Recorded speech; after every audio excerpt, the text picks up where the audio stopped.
The sight greeting them when they stepped into the corridor could not have been further from her expectations. On one side of the hallway, the Togritan master whom Aethys remembered from the council meeting stood flanked by several troopers. On the other side, a single clone wearing a dark red tunic held a blaster to Quinn's head, an injured Kaminin crawling on the floor in front of them. The med droid hovered behind them, holding a small case. "Stop!" the clone yelled with a desperate expression on his face. "Stay back, please," Shakti implored her quietly. "Fives, let him go. I will hear you out." Quinn looked disheveled, face deathly pale, and his hair peppered with more gray than she remembered from the last time she had a proper look at him. He stood ramrod straight, not daring to move, while his eyes briefly flicked into her direction without any trace of recognition flaring up in them. Tup's ship malfunctioned, that's what made him lose control, the clone explained, with growing irritation. The clone with behavioral issues. Careful not to alert the soldier, Aethys angled her body slightly, and repeatedly made the hand sign for report on hip level. Quinn's pupils widened imperceptibly. While his captor was focused on his discussion with the Jedi, he gave his reply in the same fashion. Otherwise, the entire Republic army could be compromised. There, the access point for Sidious machinations, hidden in plain sight. She had assumed it might be a genetically selective virus, engineered to cripple the Gar, perhaps even a more outlandish feat like large-scale mind control, similar to what Rishi had performed on Zeist, but a behavioral implant was the perfect vector to gain control over the Republic forces. It required no contact with the clones beyond somehow influencing the details of their technological conception. The existence of a chip, ostensibly fulfilling that very purpose, would not raise suspicion. The clone troopers being the only viable soldiers of the Republic, apart from minor local forces, it was actually obvious that they needed an inbuilt failsafe, possibly even a way to shut them after the war, or to make them turn on their Jedi generals. Knox applied. Great minds think alike, it seems. You're really comparing yourself to Sidious. In an abstract sense, you can die alongside him, too, if you don't start being more useful. You have a lot of idiocy to make up for. It was only then that she noticed Theron peering out from one of the wards behind the rogue clone, ready to engage, his fingers wrapped around the hilt of a scalpel. Aethys faintly shook her head, urging him not to act. There was no telling how the agitated soldier would react. He sounded incoherent, as if he had been drunk. Theron furrowed his brows, flinching as the motion pulled at the bruised, partially bandaged skin around his temple, but complied by withdrawing out of sight. The clone dragged Quinn with him as he walked backwards, eventually rounding the corner into another corridor, while the Jedi and her troops stood motionless. The seconds ticked away, Aethys' mind racing as she went over the options, until she lost her patience. "You're not going after him." The Togritan shook her head. "Not yet.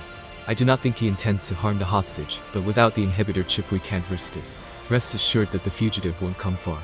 All units have been alerted. Master T, forgive my bluntness, but I lack faith in your ability to resolve this. Please, do not involve yourself. There is too much at stake here." The Jedi was visibly afraid of what Aethys might do. "Do you expect me to lean back and put the life of the hostage in your hands? This is an internal matter."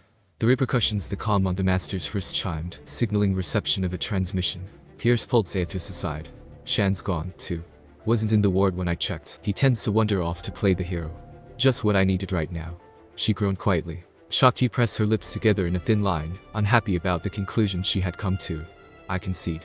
Come with me." Aethys motioned to Pierce to follow when the Jedi and 4 clones broke into a hurried pace. "It stopped being a Republic matter when my people got caught up in this mess." "What is going on?" she demanded harshly. "Another clone, Tup, murdered a Jedi. He died after an examination was carried out. It appears the Fives continued investigating and in the process removed his behavioral chip to compare it to Tup's, claiming that the other's was corrupted. That's a valuable observation. Don't you agree, Master T?" What would prompt him to flee? "I promised to take his case before the Chancellor, but the emotional stress of the circumstances and our initial mistrust has apparently made him paranoid. Understandable, however, he poses a danger to himself and others, which makes it paramount to capture him." Several intersections later, they almost collided with Theron. They reached the hangar. He explained breathlessly. "Couldn't risk stopping them from taking off, so I put a tracker on them. We can find them if they pop out of hyperspace near a Republic relay station. Depends on the range, though." But thinking, "But how do you obtain a tracker this quick? I had some time on my hands earlier, check the equipment around here." Having something to do helped with the pain. Theron gestured towards his head. "Hasn't it only been a few minutes?" Aethys asked, a puzzled tone to her voice. He furrowed his brows at the Jedi. "Figures. She hasn't been forthcoming with information actually no one here has, so if you could fill me in, I'd appreciate it, because things don't add up at all. They've been chasing after that trooper for quite a while now. I think he actually left the facility and came back. Guess he still didn't have all the data he needed. He used one of the operating rooms next to the one where Quinn was recuperating, ran some advanced scans, I think. When security found him, he grabbed Quinn and made a run for it." Shakti looked scandalized. "You were without supervision?" This is a highly secure facility. I wouldn't have guessed. Theron shrugged innocently, taking the GD's stern look in stride. Besides, no one told me to stay put. Now what? Zathras demanded. I believe Fives intends to reach Coruscant. He hesitated before continuing. He was adamant the situation required a neutral investigation. It is quite telling that he does not trust his creators. The GD did not deign to reply. They dropped out of hyperspace over the Republic capital. Theron jumped from his seat and leaned over the controls to stare out of the transparent steel windows. When the planet came into full view, jaw going slack. Dang, their pilot smiled warmly. First-time visitor, sir. I dare say yours is quite a common reaction. Fists clenched, Theron gave a perfunctory nod and rushed towards the back, interrupting a discussion between Zathras and the other Imperial.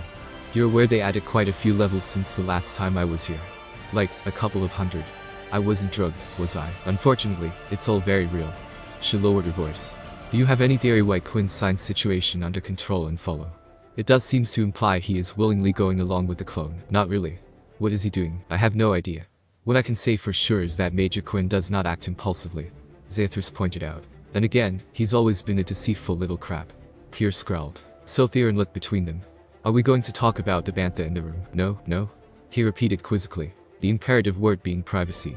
Fried your brain alongside your implants. It sure feels that way. The agent threw up his hands in defeat. You know what, have it your way.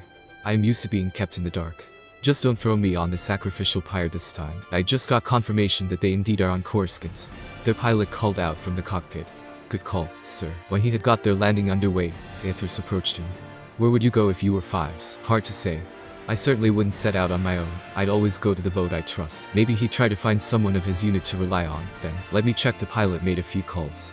The 501st is on R&R on Coruscant. Some of them often go to 79s. That's a cantina. He added when he saw the woman's quizzical look. Perhaps that would be a good starting place. Hail a speeder for us and wait for further orders from your superiors. Zathras instructed. General T's orders were to he started to protest. General T is a GD who has no reason to care about the life of the man who was taken hostage or, for that matter, Fives. We'll do this our way. The pilot had been right. The main clientele at 79s was clones, rather drunk ones, with a few Twi'leks professionals interspersed. One could not blame the soldiers for wishing to blow off some steam in various ways. Their existence was bleak enough. Zathras leisurely sauntered over to a table near the bar, and tapped one of the occupants on the shoulder. Hey Tumble, Tris. His eyes darted around searchingly around the table until he found a mostly full shot glass containing a white opaque liquid, which he thrust into her hands. Riggs is too drunk already anyway. What brings you here? Miss me, is it the alcohol talking? She returned his jovial grin. Well, I am glad to see you in one piece. I am afraid it's not a social call. I'm looking for a trooper called Fives. Fives of the 501st. Know him. Has he passed through here this evening? He shrugged. Didn't keep eyes open for him. Wait, Slither. What was it you said about the odd pair? He gave one of his fellow soldiers a tentative shove. Dang, he's out. Sparkles, get him back to the barracks before he pukes all over girl again. Not paying for his mess this time. Nice calcins, Theron commented. Tumble clapped him on the back, causing him to wince. Yeah, pilots usually get the fancier names. You're old friends of mine. Pierce and Theron. Zathras replied in their stead. Good to meet you, sirs. The clone hiccuped a little and narrowed his eyes, spotting someone on the other side of the room. Oh, he's 501st, too. Give him a second, your orders are on me. Thanks, I'll pass. Theron muttered when the clone was out of earshot. Pierce leaned over the back of the couch. Me too, know the feeling. Zathras sighed and downed the drink with a grimace. Not bad, though. Whatever this is. Clones, huh? Just when I thought the day couldn't get any weirder. By the way, why do I get introduced by my first name? The agent asked in mock offense. No need for a fake identity. Also, your Republic, your culture is less formal. Besides, are you overly fond of your surname? I was wondering more about him. He tilted his head towards Pierce, who sniffed at the alcohol and made an unimpressed face. I mean, you've known each other for 10 years or so, during which I've always been his superior. Strictly speaking, you're almost everyone's superior by default. That is, as long as they do not succeed in killing you. Makes no sense, but okay. It's not my place to pry. I am quite sure you thoroughly researched my private life, Agent Shan. She commented with a wry smirk. As early as Manning. You don't trust anyone you don't have dirt on. What makes you think? Tumble returned at a rather hurried pace, visibly pale. Up for a tour of Coruscant. It would be my pleasure. His exaggeratedly cheerful voice gave away his nervousness. They exited the bar and walked a good distance before the pilot hastily dragged them into a corner. The brother I saw went outside to contact Captain Rex. With you asking around, that means things are going to go fever real fast. He explained in a conspiratorial whisper. What's this about? Ha, he knows you quite well. Zathras ignored Theron's light jibe. We need to find Fives before anyone else does. Though I don't know the details, he uncovered something of major importance, something that affects all the clones. All the clones? Tumble asked incredulously. Yes. He fled from Kamino, fearing it might get covered up, taking a friend of mine hostage. But then your goal isn't killing him. He worried. No, but in his panic state, he might make mistakes and get himself or my friend killed. Tumble didn't take long to think. Kix mentioned coordinates for a meeting place. I am coming with you. Can't leave Avat to fend for himself like this. There was no one at the coordinates Tumble had led them to. The scorch marks, indicative of stray blaster shots, were the only telltale sign that someone had been here earlier. Pierce traced his finger over the blackened duracrete. Fresh. Guess they got him first. Zathras let her gaze wander. This place looks like it's privately owned. Do you think there is a control center of some kind? Has to be. At least for surveillance purposes. They were amused. Good. Get there, slice into the system and find them. The Sith tossed him the comm unit. Bit of a stretch to think I can. The agent protested, cutting himself off with a curse when she gave him a hard stare. Fine. I'll try my best. Several minutes later, the comm piece in her ear buzzed to life. Got a visual. Half a click to the north, one level down. It's not fives, though. Wait, static filled the connection. 2 levels up, straight circular room. There are 2 people approaching it, one with a fancy helmet, the other dark robes or something. Really poor lighting up there. Can't find fives anywhere. Zathras relayed the information to the others. Fancy helmet, huh? Could be Captain Rex. Tumble surmised. Could be any other co, but they don't tend to walk around here at night. Zathras extended her senses, fumbling for a grasp on the disparate emotions swirling around them. Fear. Cold duty. Betrayal. Pain. So much fear. Heading towards the presumed position of the clone captain would be the natural choice, but we split up, she decreed. Tumble, find that Rex, make sure he understands what's at stake. Fives had trouble articulating when we last saw him. Give me your frequency, I'll patch Theron through to you. Pierce, with me. They reached a kind of warehouse. A lone figure stood out against the open rows of stacked containers. It was Quinn. Alone, leaning against a smaller crate, breathing coming in ragged bouts. His hands pressed on his stomach, where a blaster shot had hit him. She has seen such injuries many times before. Judging from his state, it probably meant a ruptured spleen, or worse. Thankfully no major artery, seeing as he was still alive despite the long time it had taken to get to him. Quinn, are you actively trying to get yourself killed? Just wanted it to stop, came the whispered reply. His whole body trembled as he inhaled slowly. Zathras slapped him across the face, tensing as his pain and horror flowed back into her. It still wasn't enough. She slammed her fist into her lower back, hitting the healing flesh there, and hissed when the pain flared up. You have no idea how much I hate you right now. She muttered darkly, immersing herself in the force, tracing along the trails of blood as agony left in his wake. The claws were on her again with a vengeance, tearing right through her, ripping flesh from bone. A firm hand pulled her out of the twirling, cruelly sniggering shadows. What the void, Pierce? She protested against the unbidden intervention. The metallic taste on her tongue made her ill. Could ask you the same thing. Won't let you destroy yourself over scum like him. He wiped the blood off her lips with his thumb. Zathras took a moment to collect herself before examining the results of the healing attempt. It should be sufficient if we get Simbacta soon. Isn't Bacta overkill? It's ubiquitous nowadays. She explained. Cheaper than Kolto was, even. One of the very few improvements of the Sage. Darren's voice chimed in. Quick update, Commander. Fives tried to explain the whole spiel to a GD and his captain, I guess. Situation went haywire when a SpecOps-looking unit joined them, had orders to shoot on sight. Tumble distracted them, allowing Fives to slip out, but got shot in the shoulder. Regardless, he managed to follow Fives because the GD had everyone stand down briefly. The SpecOps guys are in pursuit, but I jammed some doors to give the fugitives a head start. Can't do much else, though. Wouldn't even know where to begin decrypting that virtual network's firewall. Good work. She saw Shakti approach. Theron, is the surveillance off? It's not recording at the moment, just a live feed. Do you need me to switch it on again? Cut the feed completely for the next hour or so, she stressed. And make a clean exit. Don't come to our position. I'll send you the rendezvous coordinates later. The agent answered in the affirmative before the transmission ended abruptly. What happened? Have you found them? The GD inquired breathlessly. I sensed you. She added, making her displeasure about what she had felt clear. No, only Quinn. Zathras pointed towards the injured Imperial. We found out Fives was going to meet with a clone called Rex here, but chanced upon him instead. Whether he was shot by security or Fives, I don't know. Captain Rex? Master T asked in surprise. Perhaps Knight Skywalker is aware of the situation, then. She turned around and made a holocron. Fives got away. Apparently he had help from another clone. She summarized after the terse conversation had ended, her voice filled with regret and worry. Commander Fox is on it. Quinn was injured due to the actions of your troops, making it your responsibility. The least you can do is heal him. The look the Toggerton shot the Sith was a rather reproachful one, soon to be replaced by serene compassion as she opened herself to the Force, complying with the request. She rose from her kneeling position beside Quinn a few minutes later, a thin sheen of perspiration covering her montrals. I healed his physical ailments the best I could. However, I discovered that his mind is, for lack of a better description, broken. A visit to a healer would be advised. Broken? Zathras stared at the unconscious form of the Imperial. But he seemed normal on Icaf, didn't he? Perhaps the effects of severe trauma. I am not an expert. His mind feels fragmented to some extent. That is all I can say. Can you determine if it is force-based? Unfortunately not. I am sure we can arrange for a full examination in the halls of healing. Zathras interrupted her harshly, waving the offer away. No. You will not inform anyone of this. In fact, leave my involvement out of your report altogether. If you have to make one at all, of course I do. With the involvement of the Coruscant Guard especially. Shakti snapped. If these ships become public knowledge, you will greatly weaken your position.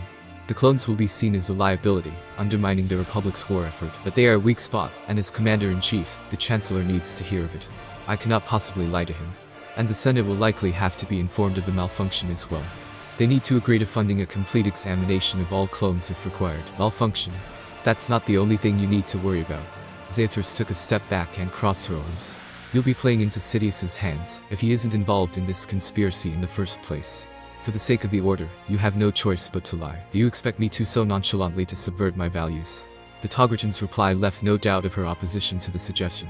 My commitment is to the Republic, to democracy. This is a decision I cannot make. I see. Zathras replied darkly. The Sith's grey eyes flashed towards Pierce, orange bleeding into them. He understood immediately. Now that was the kind of order he did not need to hear the words for. He casually walked over to the clone next to Quinn under pretense of checking up on the injured man. The trooper was too surprised to put up resistance when his rifle was yanked away from him. Pierce got 3 well-aimed shots in before the clone wrapped his arms around him, in an attempt to wrestle him to the floor.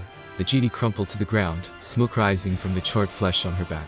When the other soldiers raised their blasters a fraction later, the utter shock delaying their well-trained reflexes, they flew from their hands. Zathras charged into one of the men, holding another by the neck, his feet dangling in the air as he gasped for oxygen in vain. Pierce fired a blast into his downed opponent for good measure, and took on the third clone left, with a dive for his dropped weapon. After a brief struggle, a nasty snapping sound was proof of the clone's cervical vertebrae fracturing. Panting slightly, Zathras got up and slammed the lifeless body of the asphyxiated trooper to the ground. She wordlessly gestured towards one she knocked out, sensing he was still alive. Pierce shot him at point-blank range. They were alone. Zathras' smirk whitened when she sensed Pierce's bloodlust being replaced by a different kind of passion. Just before he roughly pushed her against a container, body flush against hers, his arms caging her on either side. Nice place. Theron quipped, commenting on the condition of her apartment. I thought the Sith was stingy, but this definitely takes it to extremes. I didn't expect guests. Having peeled off her partially ripped tunic, Zathras pulled her undershirt over her head and tossed it into a corner. Would have had to murder too many people to get a spot on the waiting list for a 500 Republica apartment. It got boring after the first couple of dozen. The agent scratched his head, trying to figure out a rather, hoping that a remark was supposed to be a joke. A rather tasteless one at that, since the Coruscanti housing market was indeed known to be rather cutthroat, not necessarily literally, though on all levels, except for the lowest ones, where no one without suicidal intentions ever ventured. It's not like I mind the design choices, that is, it just seems very, incongruous with the grandeur of the Empire. I know you're not one for opulence, but it looks very different from the interior of your ship at least. I was going for a minimalist style this time for a change. What, you expected me to recreate the Citadel out of nostalgia? Paint the room in black and reds and adorn it with the skulls of my enemies? She replied in a deadpan tone while shimmying out of her pants. Something like that, yeah. Although skulls would be a little over the top. Collarbones, perhaps. When he noticed Pierce watching her indifferent display with a barely suppressed, startlingly possessive grin, instead of showing a hint of decency, Theron rolled his eyes and settled on looking out of the smudged window. His intent had not gone unnoticed. Prude. Zathras chuckled. The advantage of the low-key location is that nobody frowns upon people lugging bodies around, as long as it doesn't become a daily occurrence. She nodded towards the futon. Pierce, put Quinn on my bed, will you? Dumping him on the floor like that doesn't help at all, even if it gives you some petty satisfaction. Undress him first, though, there's only one bedsheet. And that reminds me. We're going to need more beds in general. She muttered a curse under her breath. Criffing void. This is ludicrous. I'm taking a shower. She explained, as if it wasn't obvious from her state of undress, and waggled a finger in an exaggerated gesture of admonition. Behave. He has woken up, Lord. Pierce's aloof statement greeted her when she stepped out of the refresher. Something's really off. Theron added, observing Quinn apprehensively from a distance. The older man knelt on the futon, head bowed submissively like a condemned man awaiting execution. Quinn, my life is in your hands. He replied monotonously. I implore you. Stop this. What do you mean? I have recognized my error. What more do you want? He looked up with red-rimmed eyes. I deserve punishment. But this is a farce, a perversion of justice. Kill me. Spittle flew from his mouth as he screamed. Kill me. Nose wrinkling with disgust, Zathras took a step back and assumed a somewhat more imperious posture. State your rank and unit. Lieutenant Malavi Quinn, 128th Regiment, in Corps, he droned on. Lieutenant. She stared at him, struggling to keep her composure. He flinched and forced himself to sit more upright. Yes, ma'am. Her eyebrows knitted together in worried confusion. Where did you serve after Druckenwell? What little poise he had regained broke apart before her eyes, desperate laughter bubbling from his throat. I will never serve anywhere again. I have understood this. Quinn unthinkingly ran hand through his matted hair, giving him a thoroughly disorderly look. You forgot Balmore. Bars. Me. Zathras turned around, slamming a fist into the wall, restraining herself just before testing the sturdiness of the duracrete or the bones in her arm. The Imperial regarded her with a blank expression. Have you ever served attached to a Sith Lord? Instantly, his fearfully docile babblings started again. That is an honor I could never hope to. Oh, force. She groaned. Pierce observed the scene with a mixture of smugness and pity on his face. Give me your age. She sighed dejectedly, brushing pieces of the crumbling layer of plaster from her bloodied knuckles. 22, ma'am.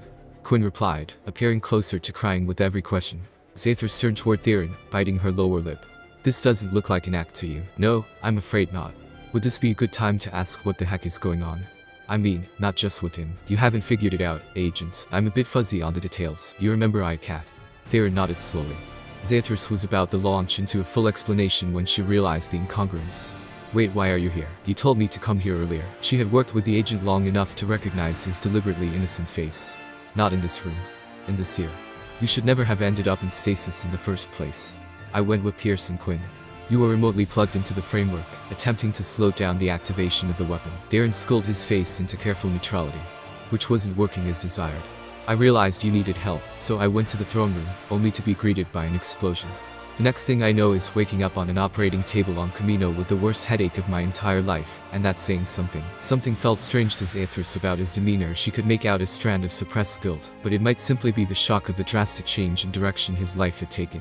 Where's Jisa when you need her? Whatever it was, they had more pressing issues at hand. Just your luck, then. That dang Ed piece of Iacathy engineering froze us, similar to carbonite, but less damaging it seems, though I am not sure about him. We woke up 34 years after the treaty, here coiled in horror. I was actually holding out hope for something like an elaborate force transfer mind trick thingy, but it seems congratulations are in order. Agent Shan, she sneered in a borderline acerbic tone. You Republic won, eventually. It has enjoyed more than a millennium of your fabled peace. Got complacent, however, so it's currently in its death throes. The Darth Sidious, one of only 2 Sith in existence other than me, is about to give it the final shove. My lord. Of all sudden, a sobbing Quinn launched forward to prostrate himself before her feet. I beseech you, end this. What do you think is happening? She ground out slowly. His behavior made it seem as if he was experiencing a completely different take on reality. My lord, I believe it started after the court-martial following my insubordination during the Battle of Druckenwell. If this at least is real. I have been trapped in an endless stream of nightmares ever since. Is this a test? A punishment? I tried my best. I died repeatedly, but it never ends. What more do you want? I will do everything, just say the word. Please grant me mercy at last, my lord. The tired whisper died on his lips. Oh, Criff, kneel. Quinn promptly shifted his weight backwards and dropped his head, gratefully exposing the back of his neck, expecting a swift strike. A single relieved tear fell to the floor. The way he welcomed death was proof that he had long given up. The realization clamped down on her throat like a vise. There had been times when she had doubted the wisdom of staying her hand after the incident, and keeping Pierce from beating him to a bloody pulp. The satisfaction from killing him would have paled in comparison to his continuous efforts to redeem himself in her eyes, and fearful loyalty she enjoyed instead. He had been either too stubbornly perfectionistic or too hopeful to realize the futility of that endeavor.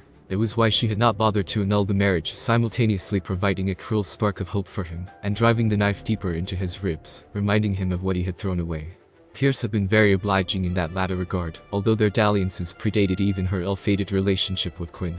To see her traitorous husband on his knees again, begging for an execution. Not like this, no, I mean, sit up. Look at me. She sank down, mirroring Quinn's posture, and placed a tentative hand on his shoulder, tilting his chin up with her thumb to force him to look at her. You are safe now. This is not a vision. I am real.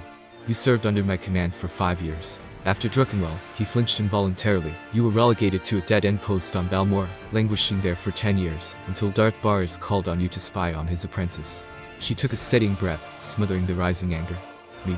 Eventually, Bars went against the Emperor and I was appointed Rat. I killed Bars but kept you in my services. Pierce grunted under his breath.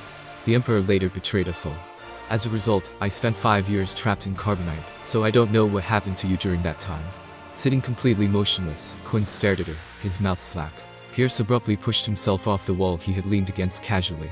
Not going to watch this sob reunion. He slammed the refresher door close, nearly breaking the lock mechanism, which caused Aethris to roll her eyes in irritation. Rest. Perhaps the Caminan's treatment went wrong. She walked over to a small case containing medical supplies, and inserted a tranquilizer vial into a hypodermal injector. The occasional hum of the sonic shower broke the ensuing silence. Staring out of the window, Theron had resumed his ill-fated attempt to make out more than distorted shapes, as if the microcosm outside could tell him more about present-day Coruscant as a whole. After a few minutes, he cleared his throat. So, Commander, I have a theory. Indulge me. When we first met on Nanan, I was puzzled by Cipher 9's outright hostility to me. I mean, going above and beyond the antagonism that is expected when you belong to opposing intelligence services. He brought you into that Revanite mess, and if a Sith can cooperate in a constructive manner, I'd expect a Cipher agent to be able to do so as well, even if it's just putting on a facade for the sake of the mission. He explained, with no small amount of cynicism. Naturally, I did some digging. Found okay, more like sliced into internal documents. At one point in his illustrious career, he infiltrated the Sith, pretending to defect when in reality he was a double agent. I guess his superiors didn't trust him enough, so they put him through a kind of mind control before that. He paused for effect. Castle and restraints, which the Sith learned of and liberally used against Nine. Pierce left the refresher, now somewhat less disgruntled, a towel casually slung around his hips. Theron gave a sardonic chuckle. Guess you're hugging the only towel. Anyway, I am not suggesting this is what happened to Quinn, but maybe something similar. Considering how he fully expected to be in Imperial hands being tortured, there's little doubt you guys did something to him. It was actually at the Dark Council's behest. Nine killed Darth Jadis, after all. They were scared of him, but didn't want to lose such a useful tool at the same time. Aethris elucidated. You knew, not in so much detail, but Nine came to offer his sympathies, I suppose, regarding Vitiate's unbidden presence. She mulled his arguments over. It might well be something like that. But if it happened right after Druckenwell, as Quinn's accounts suggest, why didn't any of this surface earlier? Seen several soldiers go that route during the war, without extravagant schemes in the background. Simply couldn't take the heat. Pierce offered. The lucky ones got some nice, boring desk job. The others were called real fast. Could be he's following in Moff Broist's footsteps, mentally. Wouldn't that be ironic? She shook her head disapprovingly. Hard to imagine him traumatized like that. I don't think you could find someone more dispassionately analytic and detached. I don't know, being maneuvered into impossible situations, and eventually having your arm taken off by your wife, seems plenty traumatizing to me. Theron interjected, earning himself a stern glare. Pierce, you know what Quinn was doing after Mara and I disappeared, apart from freaking out about the whole thing? Nah. Met him once, asked him if he found out anything about you. Told me he'd made no inroads. No way to find out, short of going to Zakiel. Heard you worked under Minister Lorman later on. Must have been useful, to get promoted somehow. Aethris laughed humorously. Lorman. Puts a new spin on that theory. Would have had to be Asina herself. Heard couple of rumors about her. Theron agreed. This sounds quite likely, actually. I imagine it would have been very useful to have a spy in the Alliance, but guess given his, history, I always assumed Asina would not completely trust me. She'd be foolish to do so. But to send such a poison gift, well, fortunately for her, she died long time ago. Speaking of a long time ago, I gather you've been, busy settling into the life of an upstanding Republic citizen. Theron inquired, switching the topic to something that had clearly been bothering him. You wish? She snorted. I didn't think so, but you must have got out of stasis much earlier than we did, to make friends among the clones and GD. I'm surprised by that, to be honest. Well, I am a people pleaser. She gave a wry, lopsided smirk. In all seriousness, no one is more astonished by how things played out than I am. That's a curious development for sure. What took you so long, by the way? We could have been useful. He made a somewhat helpless-looking gesture with his arms. A friendly face among the weird future stuff going on. Do I get permission to speak again, oh mighty rat? If you must. Assuming Sidious knows about you, they're a liability. You can't deny that. At least now I am in a position to do something about it. So are they. If he so much as touches them, he will feel my rage. Oh, I don't doubt that. The question is rather, is either side ready and willing to let it escalate? And until it eventually happens, what amendments will he have made to his plan? Killing Sidious is one thing, turning the after into something useful for us, quite another. I imagine it would speed up his machinations. I am not sure that this would actually work in our favor. I would have come for you much earlier, but Knox apparently decided your existence was an obstacle to his grand designs. She motioned subtly towards her temple. How Knox? How? Theron asked, stumbling over his words. He is in your head. Not literally in my head, but yes. Okay, that's whoa. He sighed. I mean, just one question. Why can't things ever be normal? Normal as in, you'd rather he died instead. Because I would. No, not that necessarily. Theron backpedaled. Why the hard feelings, though? Probably the usual bizarre Sith crap. Pierce interjected with a one-shouldered shrug. Zathras rolled her eyes. No. He deceived me, preventing me from learning about your fate sooner. See?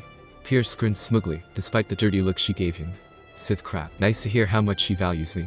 Theron deadpanned, keeping the disappointment out of his voice with practiced ease. Not as much as his own ambitions, I am afraid. She gasped, a spark of electricity running down her spine. Oh curfew, Knox, lay off, will you? Or jump into Theron's body if you want. I object. Vehemently. Theron protested. Wouldn't that be romantic? The agent raised a single eyebrow. Knox. Romantic. I can see your point. Zathras conceded. I find it quite hard to picture the two of you together. They freak out on Yavin IV. Must have been love on first sight or something. Pierce chimed in, clearly enjoying Theron's growing embarrassment. Major Pierce is more observant than he appears. The Sith flashed a toothy grin. Though I really wonder why you keep taking such an interest in other people's sex life. Paid off with hurting, but at some point you're bound to step into some mess you'd rather not get entangled in. Anyway, Theron, how did that happen? The younger man shook his head, stunned into mortified silence. I guess I'll just ask Knox. Theron cleared his throat. You think you can trust him not to embellish our, courtship, because you are perfectly innocent, agent. Besides, does he need to embellish anything? She taunted him. Well, first he couldn't keep his eyes off me during the inaugural joint meeting. Then there was that exploration mission of the temple I went on with him. We encountered several puzzles, centering on various passions. As it happens, I required his help in a rather hands-on fashion, allowing me to discover how good he is at. Alright, upon further thought, I don't want to know. No, Knox, I really don't. Theron had already slipped away into the refresher room, humming loudly to himself, until the whirring of the sonic unit was loud enough to drown out potential jibes directed at him. The shower really is due for replacement, Zathras thought glumly. Lord. Glad we have a moment. Got something to discuss. Pierce approached her. What's your plan? Doubt you got into the GD's good graces just for the heck of it. True. Working with them should enable me to uncover the identity of the other Sith. I have encountered one of them, it's the Master, Adar Sidious, that remains elusive. From my experience, Sith are hard to overlook. These new Sith are a different breed. Cunning and manipulation instead of ostensible displays of power and straightforward slaughter. I am going by the assumption that he intends to take over the Republic and rebuild it in the worst way possible. Like vitiate, with no consideration for the actual citizens, expendable at a whim. Hard to do it any other way, but not impossible. Mar proved that, and so did Asina. And you, Lord. The Empire must change. And if we must stand on the precipice of death to do so, then so be it. Didn't know my impromptu speeches were so memorable. That Sidious, does he know about you? Pierce wondered. His apprentice has no reason to inform him, and I haven't done anything monumental that would draw his attention. However, considering his manipulations of the Force, he probably sensed me the instant I set foot on Coruscant. He must be here, I am sure of it. Whether he is aware of my identity, I have no idea. She made a heavy pause. It won't be easy. As soon as he does know, you're a target. Do with that what you will. You want me to leave. Because you promised I'd be yours until I fall in battle or you dispose of me. Neither has happened so far. In hindsight, that sounds more like a threat. Zathras admitted. With the Empire gone, you are free from the chain of command. I have no right to keep you here. Pierce shrugged. The way I see it, you Sith and the embodiment of the Empire. Guess that makes you my Empress. In that case, I probably should punish you for your habitual irreverence. Pierce gave a formal salute, grinning as he did so. Better. Otherwise, I look forward to any punishment you deem necessary, Your Imperial Highness. The bootlicking doesn't suit you. Technically, I already was an Empress when I took the Eternal Throne, which turned out to be ironically short-lived, but I appreciate your devotion. Her warm smile was summarily chased away by her next argument. Sidious is going to debate that claim to supremacy. Criffin.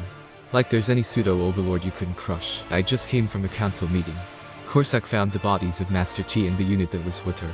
She was shot in the back. Kenobi sullenly explained, the weight of the statement heavy on his tongue. By someone she trusted, then. Skywalker concluded with a quiet exhale. It is my fault. I was too unfocused after Five's revelation. I just wasn't thinking. I informed her that Fives had got away, but when I couldn't raise her calm later, I didn't connect the dots. She believed in him. Anakin. You should not try to take responsibility for everything. It's not your fault. The words rang empty, promises of solace hanging uselessly between the two men, ever reaching out but not quite touching. A jump from cliff to cliff, once light-hearted, now weighed down by duty. How? The disasters keep piling up these days. Do you know who came to speak with me this morning? Padawan Doom, asking how his master died. Ahsoka, she once helped him with his saber training. That's the only thing I could think about when he approached me. Skywalker gave a high-pitched bark of laughter. I had to look him in the eyes and explain why we of all people failed to protect Master Balaba. She should not have been out in the field in the first place. I understand, I agree with you, but investigating Master Tuon's death on Utapau was supposed to be a fairly easy mission, when the council deemed her ready for as former master emphasized. A hand stretched out, failing to grasp the edge. Then the council killed her. So much barely controlled anger bubbling under the surface. Aethris views, listening to the heated exchange from the entrance of Kenobi's quarters. Such blinding darkness. In a GD, no less. Kenobi felt like the pattering of rain, rhythmic and inevitable, whereas Skywalker's presence was overwhelming, like the death of a star, just before it turned into a supernova. No, Anakin. You cannot blame this on the council, either. If anything, I made the decision to go after the crystal with you and told Deepa to remain planetside. How should I have known that Dooku wouldn't be on his ship, guarding the valuable cargo he was after? Or that she would engage him?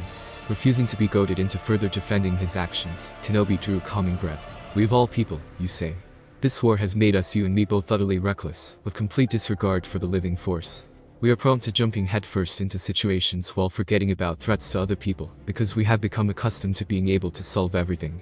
We expect danger to follow us and spare the others, but we've deluded ourselves into believing we can bear it all. The younger Jedi's eyes snapped towards the doorway, giving Aethris a suspicious, almost threatening look. It disappeared from his face quickly, replaced by a quizzical expression directed at Kenobi. Are you expecting anyone, Obi-Wan? There's well, not a Jedi, I guess, in your doorway. I notice, Anakin. Kenobi flashed her a tired smile by way of greeting. Please, come in. Skywalker cocked his head, assessing the situation with narrowed eyes. Okay, I'll make my exit then, he murmured gruffly. His pleasure and disappointment rippled in the force around him. When the other Jedi failed to reply in time, he skulked out of the room, glancing warily at Aethris when he passed her. Is this a bad time? She asked and pointed towards the door through which the younger Jedi had vanished in a huff. I can't claim it's ever a perfectly good time. I am confident that Anakin will be fine. He always needs a little time to deal with his emotions. The last weeks haven't been easy on anyone, it would appear so. She agreed amicably. I couldn't help overhearing parts of your rather loud discussion, though, I am sure you couldn't. I wonder when necessary caution turned into let the Sith walk around in the temple freely. In your temple guard's defense, Archivist Fakin accompanied me all the way to this level, and since you left him in the dark about me, he didn't make the assumption that there was any risk of me murdering the inhabitants of this wing in their sleep. Don't worry, Kenobi, that would be beneath me. I am impressed by your tendency to give the most alarming reasons for your relatively restrained behavior.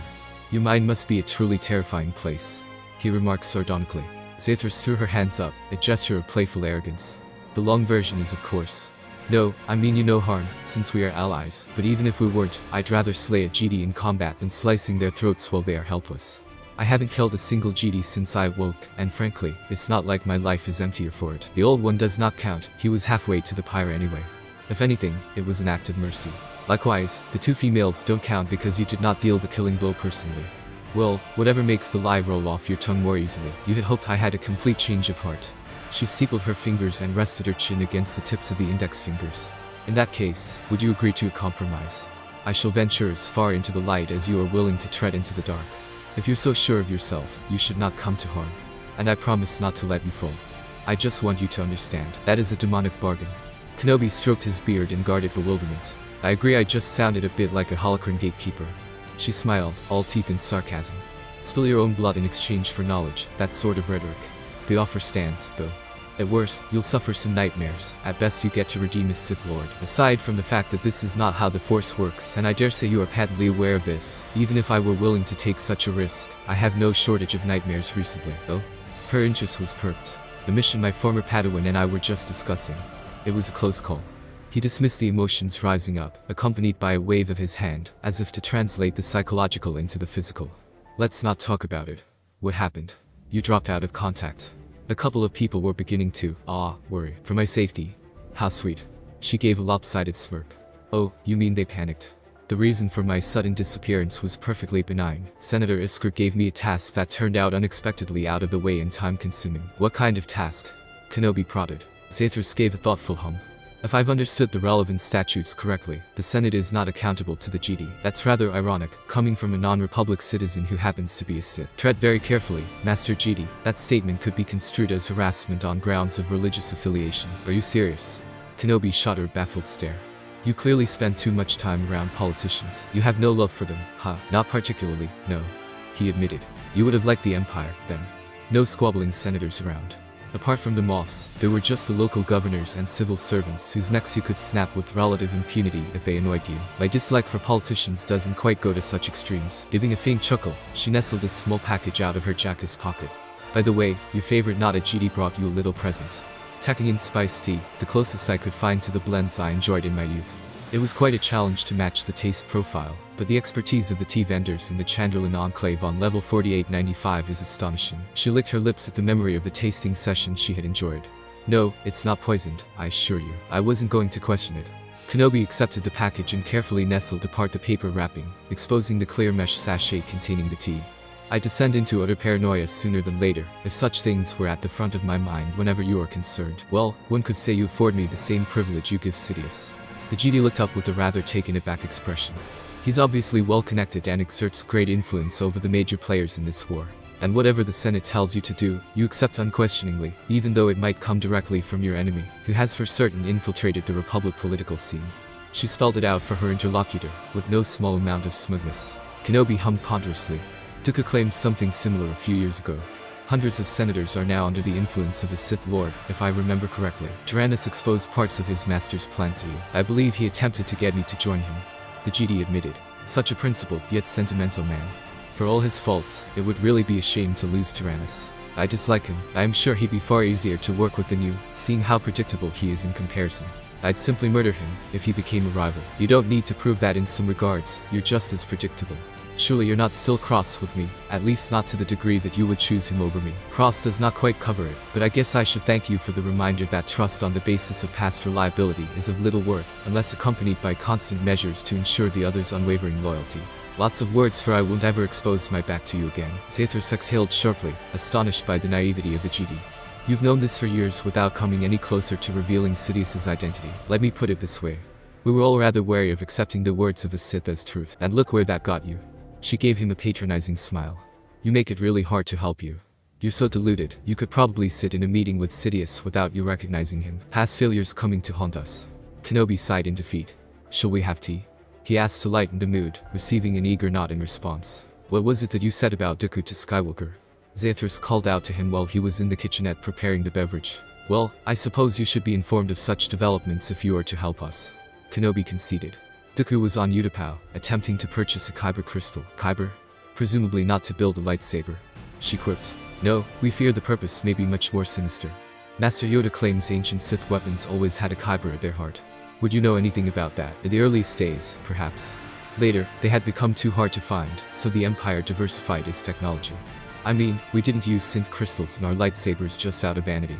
The attempt to gain control over a reliable supply turned Ilum into one of the largest battlefields of the post-Cold War period. She took the proffered cup, filled with the golden, slightly pungent infusion of leaves and spices. What happened to upset Skywalker like that? Zathras refrained from pointing out the obvious that Kenobi had failed to train him properly, considering the younger GD's negligible control over his emotions. Master Deepa Balaba was killed by Dooku. She was investigating a trail that led us to the discovery of the Separatists' plan. Anakin and I were dispatched to deal with it. Dooku tricked us. He stayed on the planet instead of protecting the crystal on his ship. It was a trap, one that Master Balaba fell victim to, but was probably intended for either me or my former Padawan. A far larger blow to the Republic has been dealt, and if everything went according to plan, to the GD and Sidious alike. Star. His explanation of the events added another layer of complexity, making her realize why Tyrannus seemed to have expected, even welcomed, the destruction of his ships. Then the actual trap was the capital ship, which Tyrannus obviously couldn't be on if his plan was to sacrifice it all along. You assume he wanted you to split up. How would either of you fare against him? Yan Dooku is one of the best swordsmen the Order ever produced. He was considered a true prodigy of the Order. When Anakin and I faced him before, let's say he effortlessly had the upper hand a lot of the time. He could have faced him personally, then. On the other hand, the crystal, if it was as potent as Mitaka claimed, Tyrannus would not have handed it off to his underlings or even forfeited it. Perhaps it did in fact remain planet-side, with him protecting it, while he used the ship as a ruse. And would the damage not have been far more devastating, if the Kyber caused the explosion? The brilliance of this plan would be convincing the Republic, and, if he played his cards right, Sidious, of its destruction. The GD weren't necessarily the priority, but their perishing along with the ship a great bonus.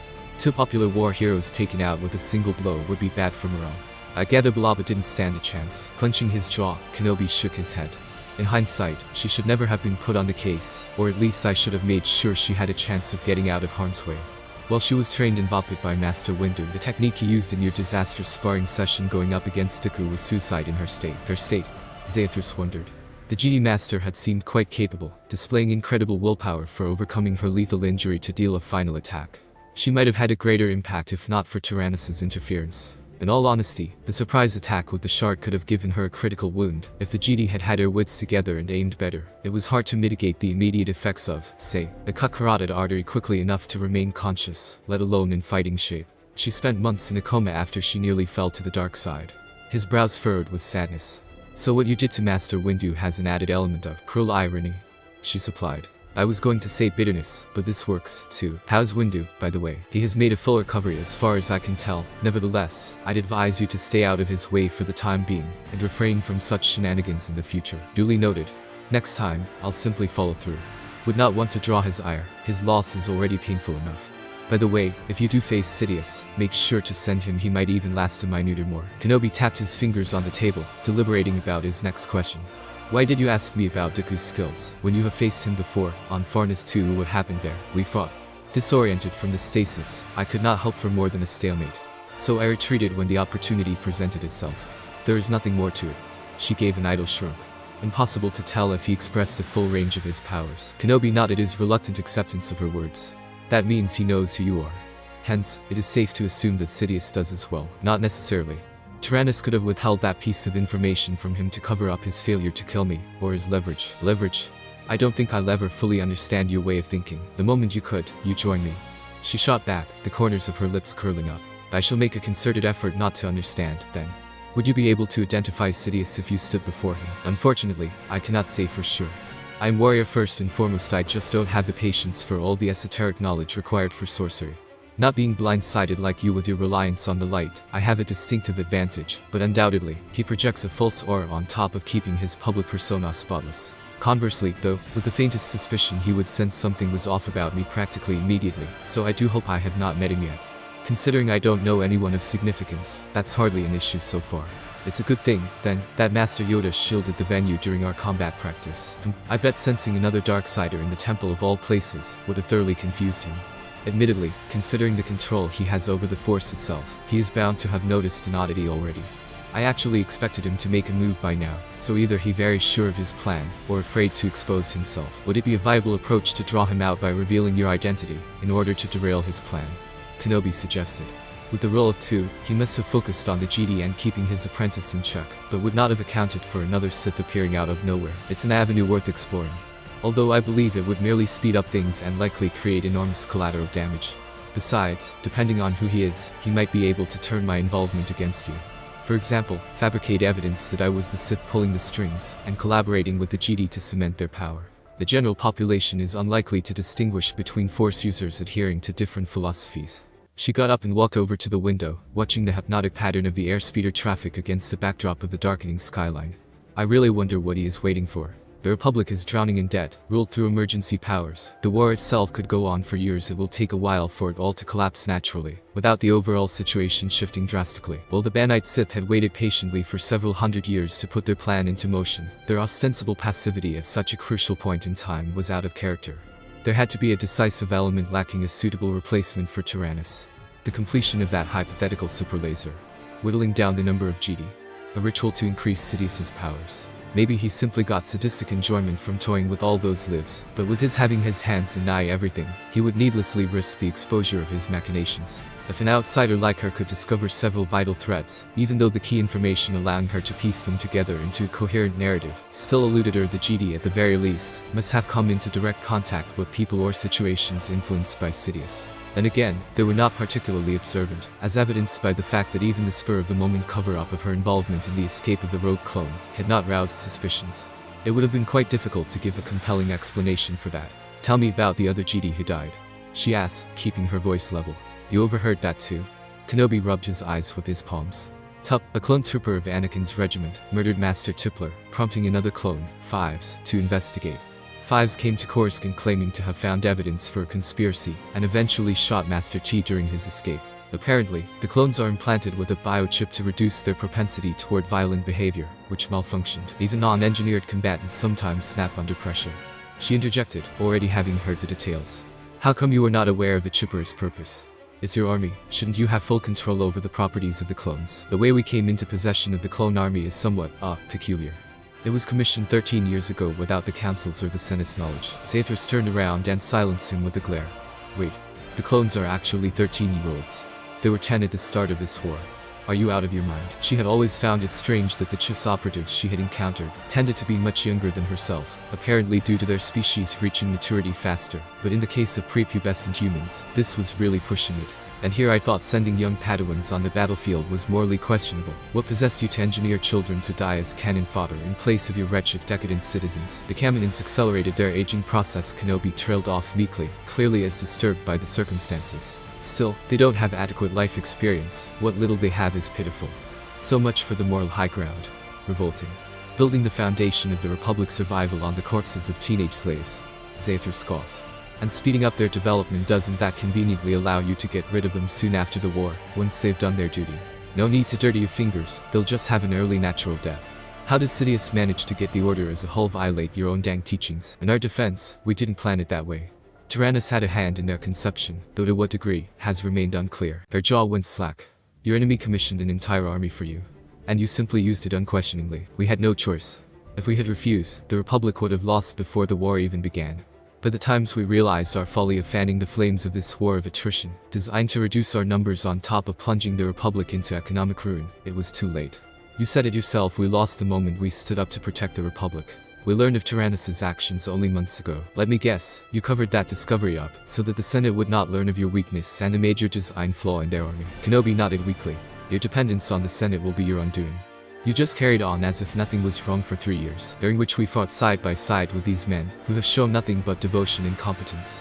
The Kaminoans assured us the clones were engineered to be fully loyal to the Republic. And again, they conveniently failed to inform you of the biochips. And we have had little reason to doubt that until 2 of them were infected with a parasite native to Ringo Vinda, making them aggressive. That's the first time I'm hearing that particular explanation. Didn't 5 say his chip was normal, while his brother's chip had degraded due to a tumor? How did you find out about the parasite thing? After the Kaminoans failed to provide a believable hypothesis, Chancellor Palpatine's personal medical staff investigated the tissue samples left behind by 5s. Zathras froze. In his lavish apartment in the upper levels of the Republic of 500 complex, Chancellor Palpatine jolted awake. The glossy sheets of Syrian silk felt clammy on his skin. He silently cursed himself for taking an unacceptable long time to orient himself in the room, the slowly fading memory of his dream a heavy weight that made him sluggish. Stretching out his senses without moving from his seemingly vulnerable position, he detected no immediate threat. The abstract nightmares, disjointed images, nonsensical emotions, inexplicable pain disturbing his sleeping schedule, had started only recently, after decades of having purged his mind of susceptibility to such weaknesses. At first, he had dismissed them as the demands of both the office and the preparations for the culmination of his plans exacting a physical price. They recurred sporadically, even in more quiet times or after another success, disproving that theory. Ultimately, he had settled on another preliminary explanation that his dabbling in the manipulation of dreams and visions of others had somehow backfired, even though his rituals fulfilled their intended purpose each time without fail. The indicator lamp on his holo-terminal flashed, prompting him to get up and reach for his robes. Sleep, at least, was a luxury he was well above, the anticipation of his impending triumph sustaining him more effectively than physical rest. Ah, Dr. C. He greeted the blue hologram of the Kaminoan congenially. I trust all is well. Your Excellency, I wish to complete my report on the other sentients present during the incident. This aspect of the unfortunate premature activation of Order 66 had been a source of bewilderment for Palpatine, as the Jedi had not reported the involvement of outsiders at any point. Considering the immediate willingness of the Jedi Council to cover up the issue of the malfunctioning clones, despite or because of one of their members dying during the failed capture of CT-5555, he expected such duplicity towards his person as well. But certainly, Anakin would not have been complicit in keeping such vital information from him. Fanning the young man's anger had been child's play. Oh, how far he had come already, to harness such emotions without second thought. Yet for all the conflict raging within him bringing him closer to the truth only the dark side would reveal, that the nature of the Force was perpetual struggle instead of lasting peace. Anakin had not seemed conflicted at all over his loyalties with regards to the Jedi's involvement in the incident. Thankfully, the Kaminoans always endeavored to give the most complete account possible, their dutiful meticulousness and different moral values, keeping them from glossing over the actually important details. I have spoken to the physicians and the medic involved in their care. There were 3 human males, 2 of which received intensive treatment to restore functionality to their neural access points, as their implants had sustained severe damage for reasons unknown to us. The implants themselves have not been replaced. The third was in good physical condition. I have just sent you their medical documents, Nala C explained. As for the humanoid female, unfortunately, she refused a medical checkup. One of the clones testified that she claimed to be the commanding officer of the three males, although she did not specify which two armed forces they supposedly belong. A number of clones appeared to be familiar with her, however, there was no indication of her having any actual connection to the Gar. General Shakti also appeared to be aware of the female's identity, albeit the relationship appeared superficial, a curious development. He folded his hands behind his back. Is that all? Nala C tilted her head in negation, the motion emphasizing the grotesque proportions of her species. If you are interested in the analyses of the blood samples we took from all four individuals. 4. Palpatine questioned. You just stated you had no chance to examine the woman. Indeed we did not, Your Excellency. However, she must have sustained a wound recently. The droid found blood-stained bandages in the waste disposal unit before they were incinerated. The amount of blood indicates an injury of medium severity, which would be treated by the application of Bacta after sutures. However, there were no traces of Bacta or similar substances on the dressings. The fabric used is not the kind found in standard issue GAR equipment. Would you kindly give an overview of your findings regarding the blood test, Dr. C? Of course. Judging from the telomere capping, she is likely in her early 30s, although there is significant DNA damage. I have not pursued this issue further, but it might stem from prolonged exposure to radiation. Is the damage life-threatening? I do not think so. However, the likelihood of surviving the causative event was extremely low in the first place, to have had such an effect. The acidity level and elevated amount of free radicals in the individual's blood suggest a rather unhealthy, stressful lifestyle. The lipoprotein panel results point to a predominantly carnivorous diet. Palpatine interjected. Have you by any chance carried out a midi-chlorian test? I am afraid not, Your Excellency. It is no longer part of our standard test array for humans, after we succeeded in purging the clusters with deviations of this parameter from the clone lines. We shall rectify the omission immediately. He nodded and indicated for his interlocutor to continue. Most inflammation markers are extraordinarily high, as well, although her body appears to have adapted to this. The response to such stressors varies among the species. That might explain the deviations, at least partly. Patience, he reminded himself. What is her species? The Kaminan looked down to consult her datapad, reading out aloud the findings. Primarily baseline human. Alas, we are unable to determine a predominant heritage. What is remarkable that there are no influences of near-human species, with one notable exception. The mitochondrial DNA suggests ancestry of an extinct species known as Red Sith. Palpatine's right eyelid began to twitch involuntarily. An extinct species. Could this possibly be an error in your databases? Nala C bristled at the allegation. We have fastidiously maintained our databases for more than 18,000 standard years. I cannot rule out a rare inaccuracy, especially with such fringe cases, but it is highly unlikely. Would such an individual not stand out? I am unable to say whether it was a well-known species. We do not store historical data, only medical information. The Kaminan explained. The attachment I sent you earlier does contain images of the 4 individuals from the security cameras in the hallways, as well as an extract of the relevant parts of our database for your reference. Thank you. The clone staff that came into contact with the unknown individuals will have to be terminated. He did not have to explain the rationale to her. There was no hesitation from Nala C. I shall see to it. The holo winked out. As Palpatine scrolled through the medical documents, it took an inordinate amount of willpower to refrain from screaming in frustration. He had a long day ahead of him. Kenobi had been too absorbed in his own wallowing, or perhaps she'd misread him, and it was a rather pathetic Jedi technique of contemplative meditation to question her abrupt departure. Zathra sat in the library and tiredly watched a small, rotating holo image of Chancellor Palpatine, her chin resting on her intertwined fingers. Knox's hysterical laughter following their realization had given her a jarring headache. So, him? No wonder Tyrannus kept his mouth carefully shut.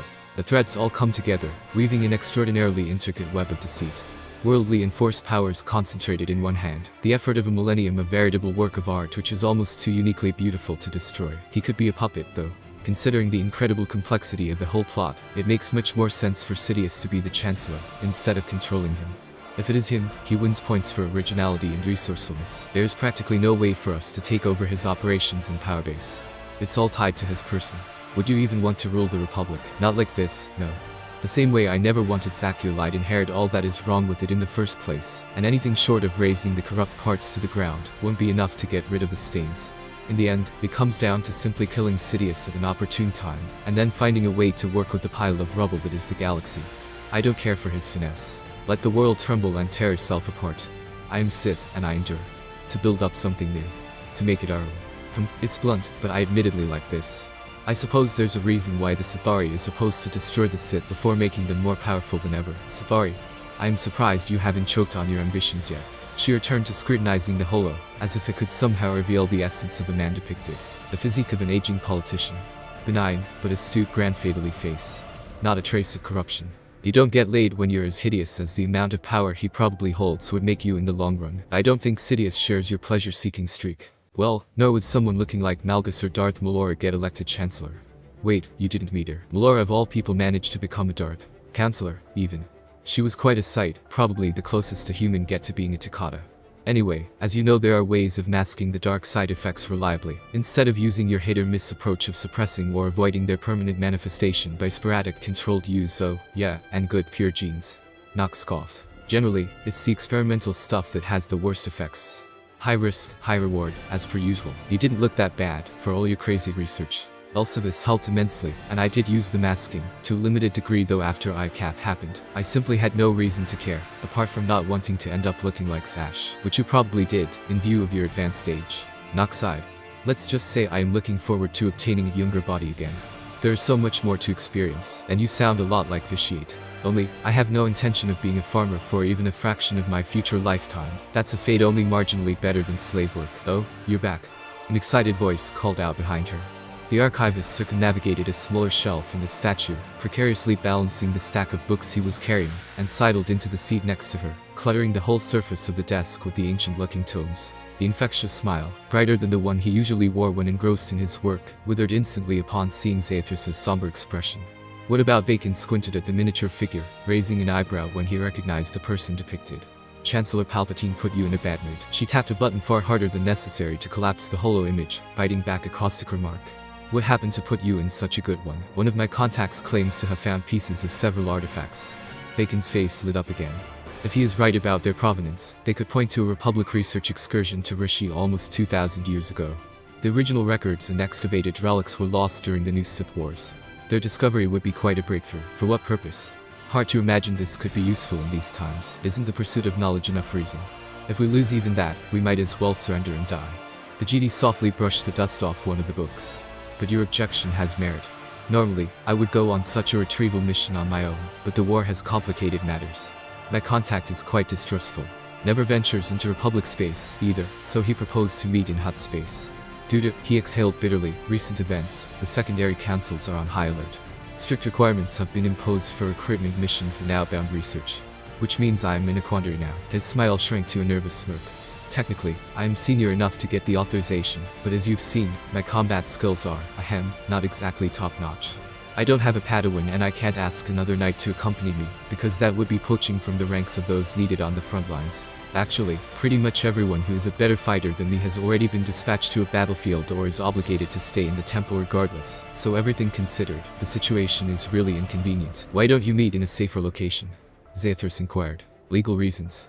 He's a smuggler, with a penchant for ancient works of art. More like a grave robber, to be perfectly honest, or at least the people he works with are, and the Order doesn't frown on that. Most archivists involved in the retrieval of Force-imbued items tend to get a lot of leeway, much like the Shadows who actively search for relics. Preventing them from falling into the wrong hands is too important, and since we're dealing with objects that predate Rusin, their reclamation does not fall under the jurisdiction of the modern Republic. Given that the GD Order is several millennia older, it is up to us to take responsibility. Zathras snorted in derision. Convenient. So you claim everything related to the Force for yourselves. Who else would? Vakin replied with a sullen frown. You make it sound like a bad thing. Weak argument. Your fellow GD devote their lives to making sure there can't be others. The archivist was unperturbed by the accusation. True, if they are a threat to peace. However, while I don't have a problem with the existence of alternative philosophies, there are few harmless examples of renegade GD forming their own schools of thought, or even worshippers of the Force. It's undeniably for the better to concentrate all the knowledge here, lest the Sith get access to it. On the other hand, you will have made it easy for them to use or destroy it altogether if they win. Zathras countered. You do not sound optimistic about our chances. You have no idea. Perhaps Vakin's eyes snapped to hers. I was wondering if you'd like to come along. We are making good progress, aren't we? And I am not sure if you'd be allowed to continue your research here in my absence. Probably not. Why do you consider this mission to be risky in the first place? Merely because it will bring you to Hutt space. No, that's not it. I've been there before. But if it goes sideways, I'm either left to my own devices or need to call for reinforcements. I have a bit of a reputation for misadventures. A couple of years ago, I found myself imprisoned on a non-Republic world for allegedly trespassing and had to be rescued, which caused a minor diplomatic incident. Still haven't lived that down. With a sheepish grimace, he nodded towards a group of archivists busy rearranging data records. To make matters worse, with the ongoing war, there's a chance that simply nobody is available to help. He suddenly shook his head and groaned, a short strand of hair that was more silvery than blonde falling into his face. What am I thinking, involving a civilian researcher in this? I'd be honored to join you. With one caveat. Zathras lowered her voice. There are people I am responsible for. They're part of my original research group. They would have to come with us, otherwise I can't leave at the moment. Don't worry, they can pull their weight. The archivist considered the offer. Well, it would have to be unofficial anyway if you're sure. I do feel guilty about dragging you along on something that could be dangerous. Don't. It's definitely more thrilling than sitting in the archives all day, or waiting for Sidious to make the first move. I don't know about this, you should try to contact Tyrannus. The approach Sidious has taken with regards to the clones and the Kyber-based weapon is obviously a multifaceted one. Plus, it reeks of an interest in alchemy and similar disciplines with a more scientific view of the Force. Because of the political implications and the risk of exposure, these can be the only things he relies on, so uncovering his contingency plans as Tyrannus intended to do is absolutely vital. Sidious seems pragmatic enough to pursue only immediately useful avenues of research, but that is exactly what makes him so dangerous. Everything he does has a purpose. Who knows what else he has prepared? It is of no consequence to me whether he puts his plan into practice. We just discussed this. All his preparations are completely useless to me, and once I've killed him, his scheming will lose its value. The Republic is not going to crown me Empress, even if I expose everything Sidious has done. At this point, the most I could hope for is either using the Separatists or taking over a remnant of them. Contacting Tyrannus would risk his exposure, and with him, any link to the Sith. Fine. What good will leaving Coruscant do? If anything, it gets our friends out of Sidious's range. Knox groaned. Here we are. Your decision-making is influenced by their existence. Their assets, of course. The crippled amnesiac traitor, your trigger-happy loyal freak buddy and a heartbroken pub agent. Assets. Why don't you invite that scrawny lieutenant along, too? He'd complete the set. What is your criffing problem? Distractions. We are going from one side mission to another, and while they have yielded important insights, I am permanently at your mercy, only able to talk but not act. My will used to be done the moment I thought it. Being reduced to this, it's grating. Did you even listen? He was talking about artifacts, of which I've handled hundreds.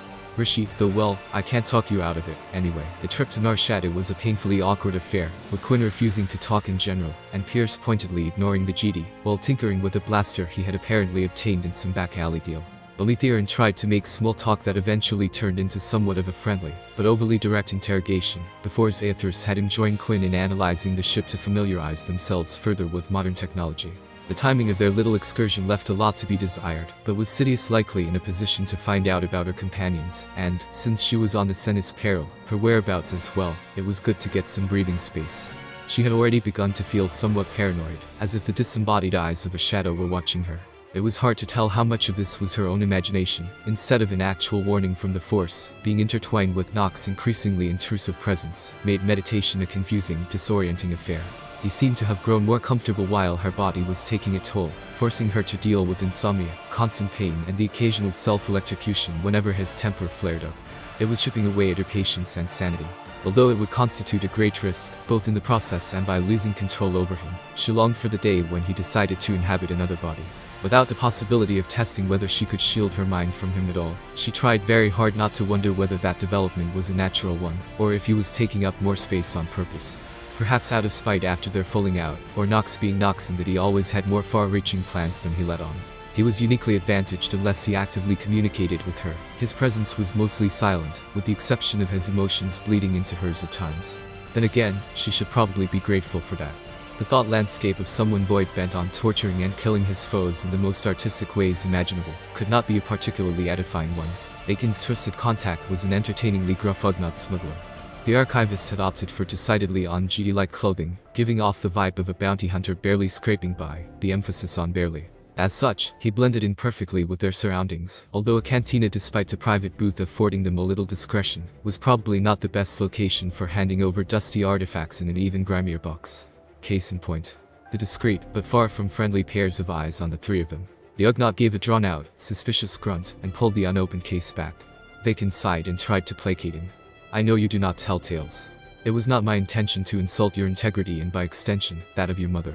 I deeply respect Salvacoran Purrs, and closely follow her publications. The unsightly porcupine humanoid placed the heavy, pyramid-shaped case into a larger cushioned box, already containing 2 badly eroded statuettes, letting out a snort-like squeal that passed for acceptance of the apology.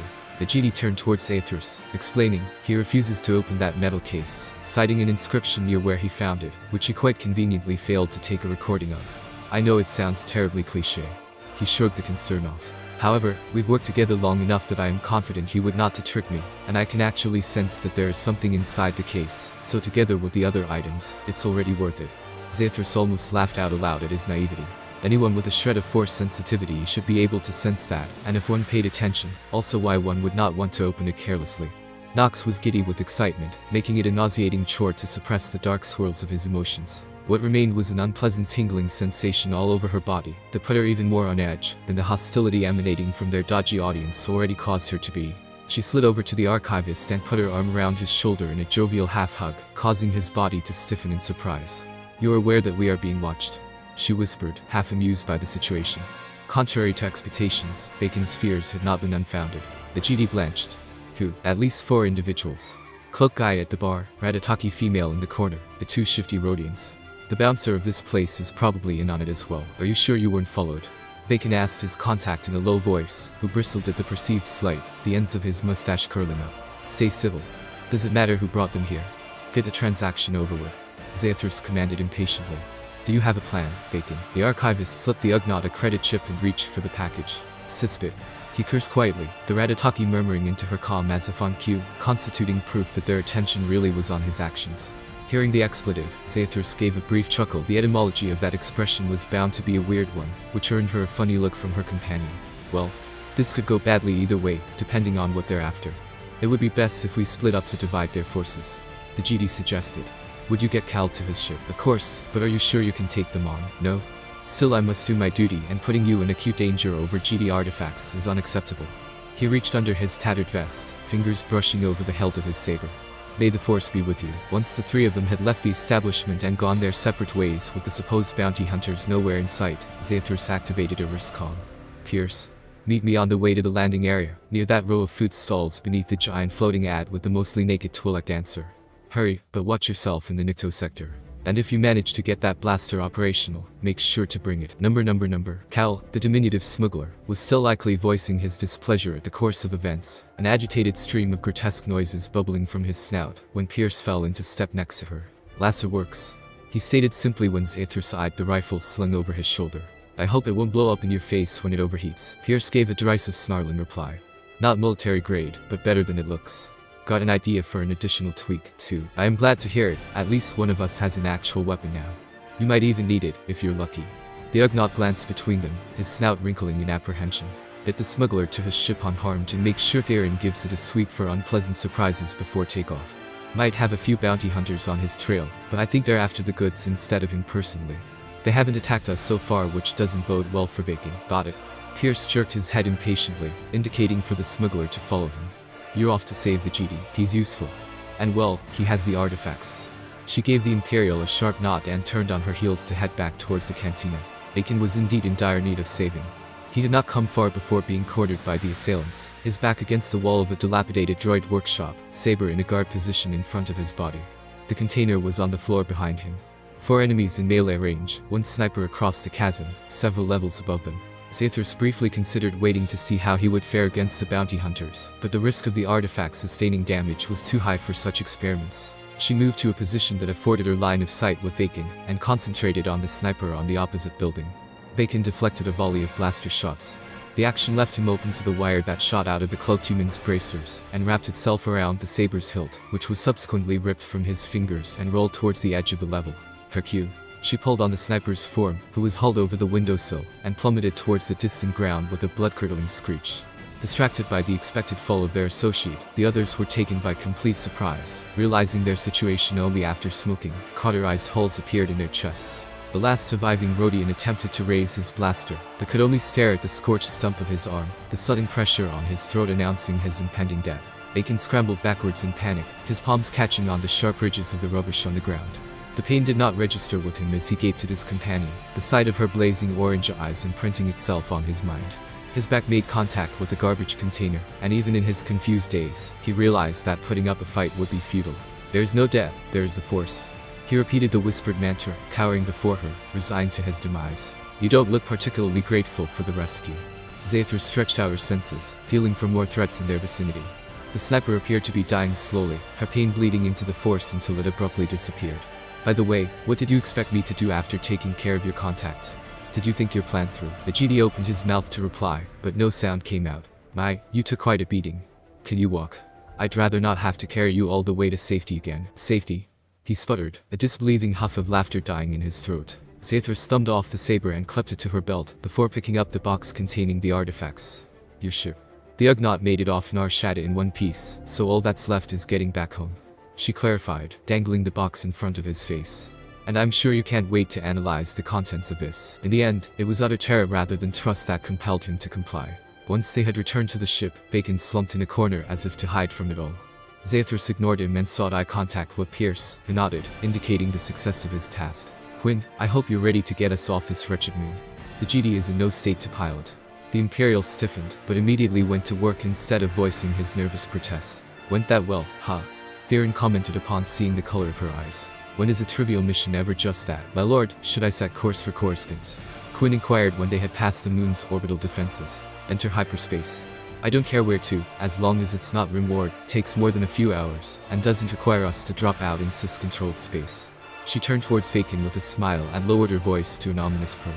We have a lot to discuss. Of course, my lord.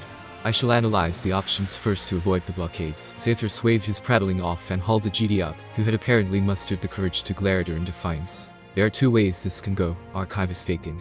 Either you can overcome your preconceptions and cooperate with me, or you will die like those thugs, with your own lightsaber through the chest, leaving you none the wiser as to what's happening. She held the saber between them, as if to offer a truce agreement. The second option will put you out of your misery much quicker, but there's little opportunity for academic exploration. Choose well. Eyeing her dubiously, the GD slowly stretched out his hand, palm upturned. He gave a terrified wince when the cold metal of his weapon touched his skin, and almost dropped the saber in surprise. Good. In complete disregard of the fact that her potential enemy was armed while she was not, she turned her back towards him and went to fetch the case. Obviously, I am Sith. Your council knows this. We have established somewhat of an alliance to end Darth Sidious. These are the basic truths, she explained over her shoulder to Vakin, who stood completely unmoving except for the violent trembling of his legs. Oh, before you ask whether I am disgruntled former apprentice out for revenge, no. I am from the past, in a manner of speaking. So all your historic knowledge Vakin trailed off, unsure if he should believe the outlandish explanation given, is actually based on first-hand experience. She finished the sentence for him. If you need further proof, my friend Darren Shan here is the biological son of Grandmaster Satel Shan. I am sure you could verify this somehow, with the help of your archives. Darren groaned exasperatedly. Must you bring this up? Why not? It is a positively delightful tidbit that highlights GD hypocrisy to its fullest. Now, let's have a look at these wonderful relics. Zathras dismissed the statuettes after brief scrutiny. Knox could have his fun with those later, and turned her attention towards the case. She opened it without further ado, unceremoniously scattering the contents on the floor. Bacon responded with a scandalized gasp and dropped to his knee to take a closer look at the parts. I am baffled by your ignorance, she commented while the pieces lifted into the air, spinning and coming together to form a much smaller pyramid. Because this, the capstone hovered into place, is a holocron. The relic's core began to emanate a dim crimson glow. A Sith holocron, to be precise. Bacon immediately regretted his decision to inspect the item, and made to stand in an instinctive effort to put physical distance between himself and the holocron. His legs failed to cooperate, causing him to stumble and collapse again. He curled up on the floor, hands pressed to the sides of his head, and took deep calming breaths. Think this is bad? It's not even active yet. Zathras examined the pyramid-shaping casing. The fragments were inert, and it appears the material of this container muffles the Force somehow, which is why its presence was so faint before. It has been a while since I encountered a dark side artifact, especially one suffused with so much wrongness. It's not just dark, it feels twisted, corrupting. The GD shuddered a little. The dark side is a path to abilities many would consider unnatural, when in fact the underlying principles passion, the pursuit of power are the most natural instincts. Perhaps this is the unnerving call you feel, its attempt to show you how much you limit yourself. I really don't think so. Bacon ground out, having regained some of his self-control and calm. Surely you don't consider using it. Please tell me you're giving it to the Order for research, in light of your alliance. Legally, it belongs. You cannot be serious. Did you not say the modern Republic is not the direct legal successor of the old Republic? As Sith, I have a legitimate claim to it regardless. She gave a haughty smile. But don't worry, I am feeling particularly generous today. How about we have a look at its wisdom together? My lord, if I may, is this wise? Quinn commented meekly, still engrossed in the hyperspace calculations. She knows what she's doing. Don't be so pessimistic. It'll affect team morale. Pierce chastised him, fixating the holocron with an uneasy glare. Quinn swiveled around in the pilot's chair, indignation twisting his features into a petulant scowl. And going out in a blazing inferno once, sir, only for a brief moment. The younger Imperial deadpanned. Dang, I like it when you call me sir. Zathras raised a single eyebrow and smirked dryly. Not in that way, I presume. If I thought there was the slightest chance this holocron could be too volatile, I wouldn't suggest opening it on a ship. But doing so in hyperspace is much preferable, unless the plan has changed to luring Sidious out in the open. Are you finally done, Quinn? My apologies, my lord. I am still unfamiliar with the mass shadow avoidance routines. It is vital to validate the parameters of. Need someone to lend you a hand, Lieutenant. Pierce commented, his slight tone proof enough that he was not actually offering to help. Low blow, Major. We could go through the coordinates together. Theron suggested, throwing his hands up in defeat when Quinn shook his head fervently. Alright, your funeral. The GD watched their exchange with a mix of fear and nausea on his face, torn between his interpretation of duty and the entirely inappropriate curiosity growing in the back of his mind. Theron, who also looked rather queasy, gave him a pitying look before speaking up. You know, Commander, I second Quinn's concerns. In my experience, your experience with dark side artifacts is limited to that thing on Yavin IV. Zathras dismissed his objection. And that was mentally scarring enough. He countered. But came from it too. You wouldn't have hooked up with Knox later without that incident. Parade example. Mentally scarring, as I said. A sardonic smile ghosted across her face. He wants me to pass on his protest and disappointment. And those words, more of a feeling like sad cat puppy eyes. Oh? Theron sighed. The ship gave a sudden lurch, and they were surrounded by the glow of hyperspace. What do you think? The dangerous ones are either degraded or those without a gatekeeper or a particularly sadistic one. This one is in a good condition, despite looking quite ancient. If it was excavated 2 millennia ago, they probably did something to preserve it. As for the inherent risk, there's only one way to find out, but I am confident that no holocron poses a threat to a Sith of your caliber, as long as it's not a trap. Well, there's that. However, it's obviously not Rakuten in origin, so we can rule out a mind prison. The holocron that imprisoned Dramath was designed specifically for that purpose, to hold him individually, so unless someone expected you personally to open it, this holocron is pretty safe from that perspective, says the man who wanted to become a colicoid and has no issues with letting strange machines wreak havoc on his body. Well, relatively speaking, there are safer ventures. Ah, you're always so encouraging. Zathras levitated the holocron with the force, feeling for the mechanism that would allow her to activate it. Please, stop. Bacon exclaimed, horrified by his own courage when he caught her annoyed look. I don't understand, how could you shield yourself like that? We worked together for days.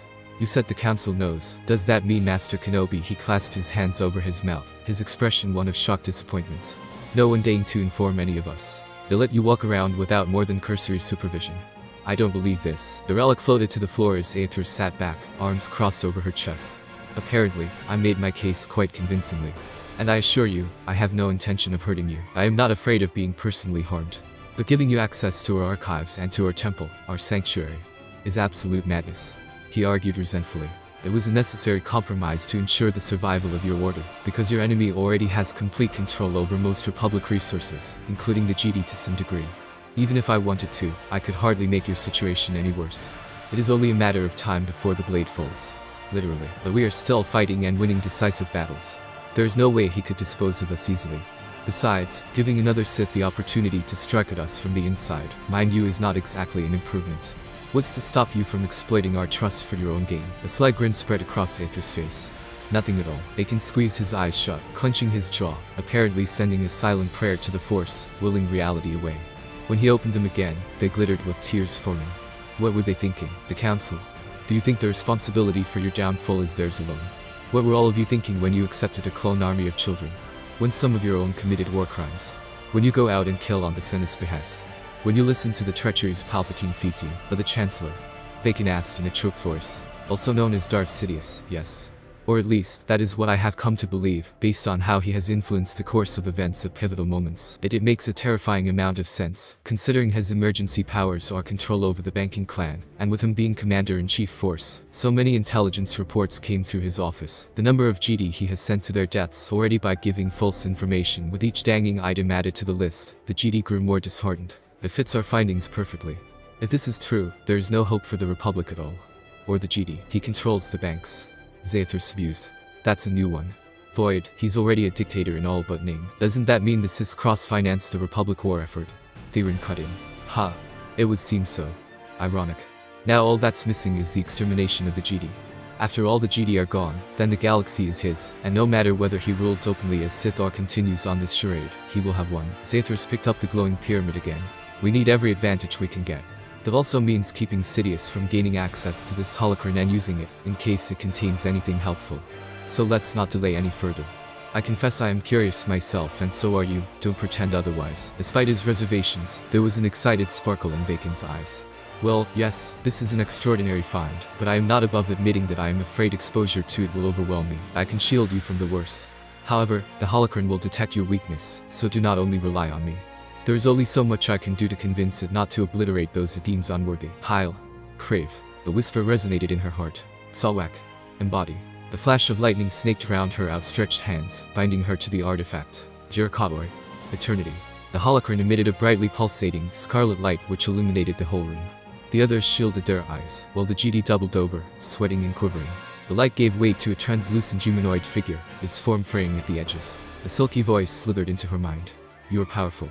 Let me see you. Star. The scarlet lightning crawled up to her chest before it enveloped her completely, chilling her flesh and slowing down her heart rate so much she struggled to stay conscious.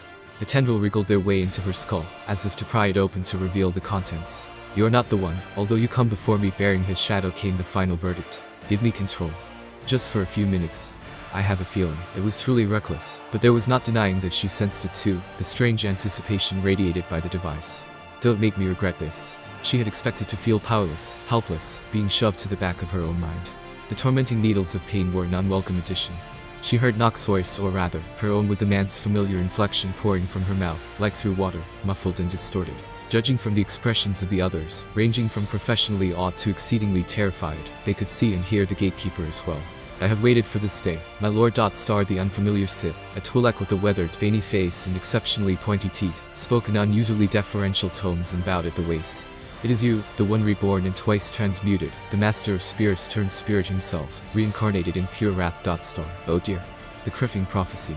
About me, it seems. I mean, I am special, but what are the odds? Reincarnated in awe. After waking up in this era, nothing surprises me anymore. I hope he has not lain in wait to kill you, though. Made any weird friends after returning to the Empire? Generations have sought to uncover the secrets of the Rishi maze, as you decreed, my Lord. Star. You have good news for me, then. What is your name? My name is of no consequence. I am but one of the last in a line of loyal servants dedicated to continuing your legacy and glorifying your name. Star. Ah, you've always been a magnet for those groveling sycophants. I take it you continued Lord Vigel's research? Knox inquired, barely keeping his excitement at bay. Yes, my lord, you assume correctly. It has been my life's work, as it was for many that came before me. We have been able to conduct our studies independently of the sphere of knowledge, thanks to your generous advance funding. Even when the Empire lost Rishi, we persevered, remaining steadfast in our conviction that one day you would return. I am truly honored you chose to reveal yourself to me, my Lord. Star. As you should be. Bacon gasped in horrified confusion at this turn of events, feeling utterly betrayed. The Gatekeeper turned his attention to the GD. What is this pathetic creature? Surely this knowledge is not intended for the ears of a GD. Who are you? Bacon whispered, as if seeing Zathras for the first time. Knox gave him a toothy grin and asked in a saccharine tone, oh, wouldn't you want to know, little GD? Finally, in complete physical control, he allowed himself a self-indulgent moment to scan the pale faces of Zathras' followers. Eventually, his gaze settled on Theron. He winked seductively, causing the agent to furrow his brows in puzzlement and mouth. Knox. All of this is wrong. Perverted. The GD exclaimed. How could you have known about this holocron? You fooled us all, like me before. Well, meet my other personality. Now, kneel and shut up. He rolled his eyes in an exaggerated way before turning his attention to the holocron again. His presence matters not. Stop testing my patience and tell me what you have found. Very well. Star. The Twi'lek acquiesced. I must preface my explanation with a word of caution, as I do not wish to give you false hope. We have been unable to fully replicate the functionality of the Rishi machines, but we came very close to understanding their underlying mechanism. Star. You failed, then, because you relied solely on technology. No, my lord. That may have been the main focus in earlier stages of research. I agree that this was an erroneous decision, which is why I endeavored to find a way to influence the Force in the required manner without relying on such crutches. The final step could not be done without you, however. Thus, I created this repository of knowledge, so that it may fall into the hands of the rightful recipient. Fortunately, it only took a couple of thousand years. Knox observed dryly. I beg you to indulge me in the tale of how you endured all this time. Now, as you know, many have got a taste of immortality. The fate of Darth Nihil characterizes one part of the equation. Being a wound in the Force, he drained the life energy of those around him, but it flowed into him as much as out of him, corrupting everything in his vicinity. The method was very much circular, which created a self-sustaining conduit. Unfortunately, it also completely eroded him from the inside, turned him into a husk devoid of life, wearing an echo of his identity as a mascot star. He had become hunger itself. Not an appealing prospect, indeed. For Emperor Vitiate, the process was just as incomplete. He drew massive amounts of energy into himself through his rituals, but could not maintain the flow. The solution must lie somewhere in between, by going beyond using the energy of other individuals. One of my predecessors, Lord Skjerl, hypothesized that this endeavor could be aided by directly influencing the Force on the physical plane, possibly on a molecular or cellular level. How something like this would be achieved in practice remains unclear. My apprentice, Yarvine, has discovered a kind of parasite that is apparently found in all Force-sensitive individuals. She succeeded in enlarging and then draining these organisms, but that came at the price of the subjects losing their connection to the Force, even though their lifespans were extended tremendously. Perfecting such an approach would give mastery over life itself. Knox breathed in wonder. Isn't it different from actual immortality, though? I suppose you are right, it is likely a discontinuous process like Vitiate's rituals, hence the loss of Force powers. He took the life that already existed. By exercising local control over the Force itself, you could shape that energy into new life sporadically within yourself and for all intents and purposes, make you invulnerable. Coupled with essence transfer, it's a viable method. I refuse to accept that my original approach was wrong, however. So you do not know what became of her research? The Sith inquired. I am afraid I perished before she completed her investigations. She was instructed to record her findings in a similar manner, however, so her holocron or that of her successors will hold the answers you seek, my Lord. Perhaps there are several paths leading to the same result. There have to be. If it is possible at all, yes. I wanted something more sustainable. The experiments the Gatekeeper describes would be rather messy. I would imagine so. How much does his explanation help you? I have no idea, and this holocron only points to another that might contain the solution. But there is already so much knowledge here to study, it would be for the better if we finally resolved our little situation. Me being able to act independently will help in a battle against Sidious, as well. Are you absolutely sure? We have no time to waste. This is monumental. Luckily, we have a more or less suitable body at hand. I cannot delay out of vanity, but this is far from the ideal. There has always been a debate about whether power is channeled mostly through the body or the essence. I guess I am about to find out firsthand. So typical of you, becoming utterly excited by what is an insane personal risk to take. Nothing worth aspiring to is ever easy. Exhausted. A single adjective describing his state of mind perfectly. That an insanely long stint in stasis constituted the only time off in recent memory actually, since joining the Sith. Come to think about it, was probably quite telling, but of what remained worthy of an in-depth look. Bad decisions regarding whom he worked for. A terribly faulty sense of self-preservation. A near-pathological desire to prove himself. Darren decided he could explore that line of thought later, with a glass of Corellian ale in hand, whenever he managed to go on a proper vacation. Knox had promised to take him somewhere nice and relaxing after ICAP, and while he had been a little wary of the Sith's definition of those terms, it had made the weight of reality back then a much heavier one. Given Knox's basic personality, Theron wasn't sure if he would have laughed off his betrayal, being slightly impressed by him keeping up the facade so well, or tortured him for days before handing him over to the commander, so that she could have the due privilege of lopping off his head. The latter possibility alone should make him question his choice in partners, but then again, it was not as if he himself would win a prize for being a good person by any metric. Having a lower body count and less of a vicious, vengeful streak than a Sith was a rather low standard after all. There were quite a few moral considerations he was prepared to ignore, unflinchingly, to do the right thing, although nowadays, his perception of right was likely more than a little warped. It did not help that he had slept very little after Camino. Well, none of them had, but in the case of the commander, he steadfastly refused to use her more imperial titles, except for a somewhat tongue-in-cheek wrath, to which she tended to react just as well as Lana had to being called Lord Benico. It was voluntary. And as much as paying the price exacted by the dark side or whatever her antics were about could be called a voluntary act. Besides, she unarguably got more opportunities to unwind than him, if the muffled sounds coming from the hotel room sleeping quarters, which were positively luxurious compared to their previous accommodation, were any indication. The ambient noise did little to improve his concentration, let alone his mood, but the ray of hope was that Pierce was not in his 20s anymore, and would approach his physical limits sometime soon. Probably. Unless the Empire had had genetic enhancement programs in place to improve that kind of stamina as well. In fact, he would not put it past some Imperial scientist to try to impress his superiors with a way to create all-around satisfying soldiers, considering the proclivities of many Sith. He had probably just been lucky with Lana, and her complete disinterest in such matters. Okay, he was getting very off track here. The agent congratulated himself for sending Quinn out earlier to get some supplies and lunch.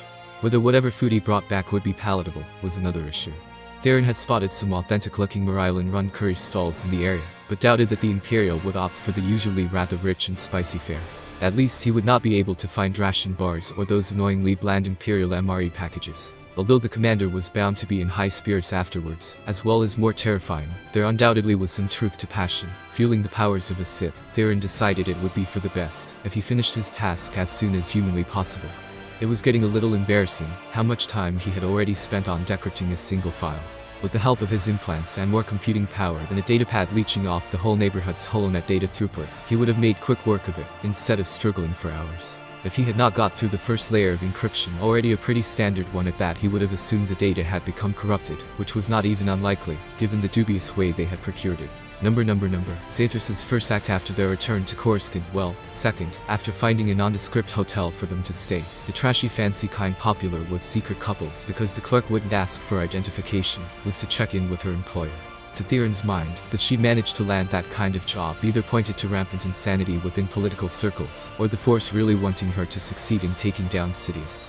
While she did inspire loyalty in others, often regardless of faction, it was largely by a combination of unparalleled battle prowess and mostly fair, level-headed leadership for a Sith, at least. Qualities not immediately apparent or even relevant when applying for a position as a senatorial aide. The halls of the Senate building exuded a very familiar atmosphere. Architecturally it had changed significantly, of course, but the stuffiness, the simpering lobbyists standing in line outside the senators' offices, were constants that apparently spanned millennia. The idea of planting bugs in the rooms used by Senator Iskra had been a sound one. His connections would have made anyone suspicious. The fallout of that plan was a different beast altogether. When Theron followed Zathras into the office of the Achoran senator, his hand automatically went to his hip, to his non-existent blaster, even before the faintly metallic smell registered in his mind. The senator was not present. However, who was very present was the still slightly warm corpse of one of his staff members slumped over a desk, a male by the name of Vinyari Stava, according to his badge. His ostensible manner of death could only be described as gruesomely efficient. The decorative fan behind the desk was missing one of his feather-shaped slats. The rather spiky item protruded from Stava's inner thigh, creating a rather large gaping wound, exposing the bisected femoral artery. There was some blood pooling around the body, enough to not immediately arouse suspicion of foul play, although who would consider committing suicide in that way? Yet not enough for him to have died from the blood loss. These circumstances lead Theron to take a closer look at the corpse. He noticed the man's oddly caved-in throat area. Since there was no visible exterior damage, no trace of the typical lesions or bruises associated with having been choked to death, the commander agreed with his theory that the victim's larynx had been crushed with the Force. So, the cover-up of an assassination to hide the perpetrator's Force abilities. Now who would want a mere senatorial aide dead? Had he uncovered a case of corruption or witnessed something he should not have? The data chip they found under his tongue pointed towards a completely different explanation. Needless to say, they subsequently hightailed it out of the Senate. Said chip contained a single encrypted file, which had quickly become the bane of Theron's existence over the course of the past few hours. His lack of progress had made him desperate enough to listen to Quinn's suggestion of giving simpler algorithms a try. Even so, he was limited to brute force decryption attempts. And those took time. The commander, face flushed a darker shade of red and lips swollen, exited the bedroom and threw him an inquisitive look. Figured it out. Firstly, I feel I should inform you that these walls aren't nearly as soundproof as the gaudy interior of the hotel would indicate they ought to be. Should have opted for the premium rooms, so? She stretched languidly, like a predator preparing for an extended hunt. Are you jealous? Too bad Knox isn't around to help you out. Actually, I was wondering if I could speak to him for a moment. Not sure if you can switch at will. I am afraid that's not possible. Knox has made alternative arrangements. Alternative is this why we ditched the GD. He gasped. Oh, stars. Tell me you're joking. I'm not. You will get to meet Knox in the flesh soon.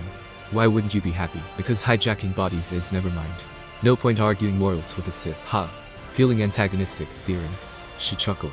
The moment you start walking around in your underwear and wave a faulty blaster at me, I should become suspicious of your loyalties, right? I try to keep my methods fresh.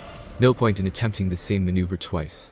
He retorted dryly, keeping the conversation light. Are you going to arrange a, I don't know, train accident for me or simply sneak up to slice my throat open while I sleep, then? Nothing of the sort. Theron took even breaths, lowering his heart rate deliberately, as to not arouse suspicion. Where was she going with this? I wonder why you're still here. Are you afraid? Still no trace of suspicion in her voice. I didn't know I had the option of retiring. No, the commander would not have seen it coming. Apparently, it was hard to lose her trust once you had gained it. Not being as paranoid as most Sith was one of her better characteristics, since it made her less prone to randomly lashing out at allies.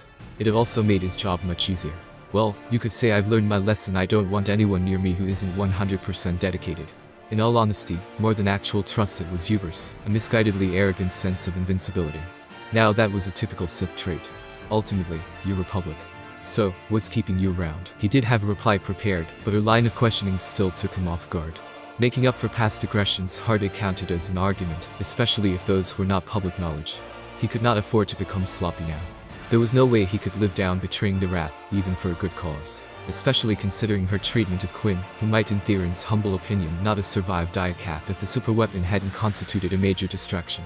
If Quinn had returned on his own accord, he could have done so earlier, so there was a good chance he had thrown in his lot with the powers that be, namely the Empress, just like he had sided with Bars. Theron had taken up the burden of becoming a double agent regardless of the risk, fully aware that even if he succeeded in protecting the Alliance, the mission was unlikely to end well for him.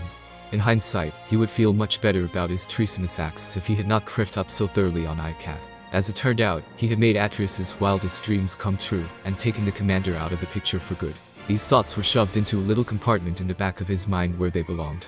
Well, he could not force himself to forget. His spy training continued to prove useful. Same reason I stayed by your side during the glory days of the Alliance. To be your conscience, someone has to do it. The flippant reply earned him an amused snort. Comic relief to the rescue.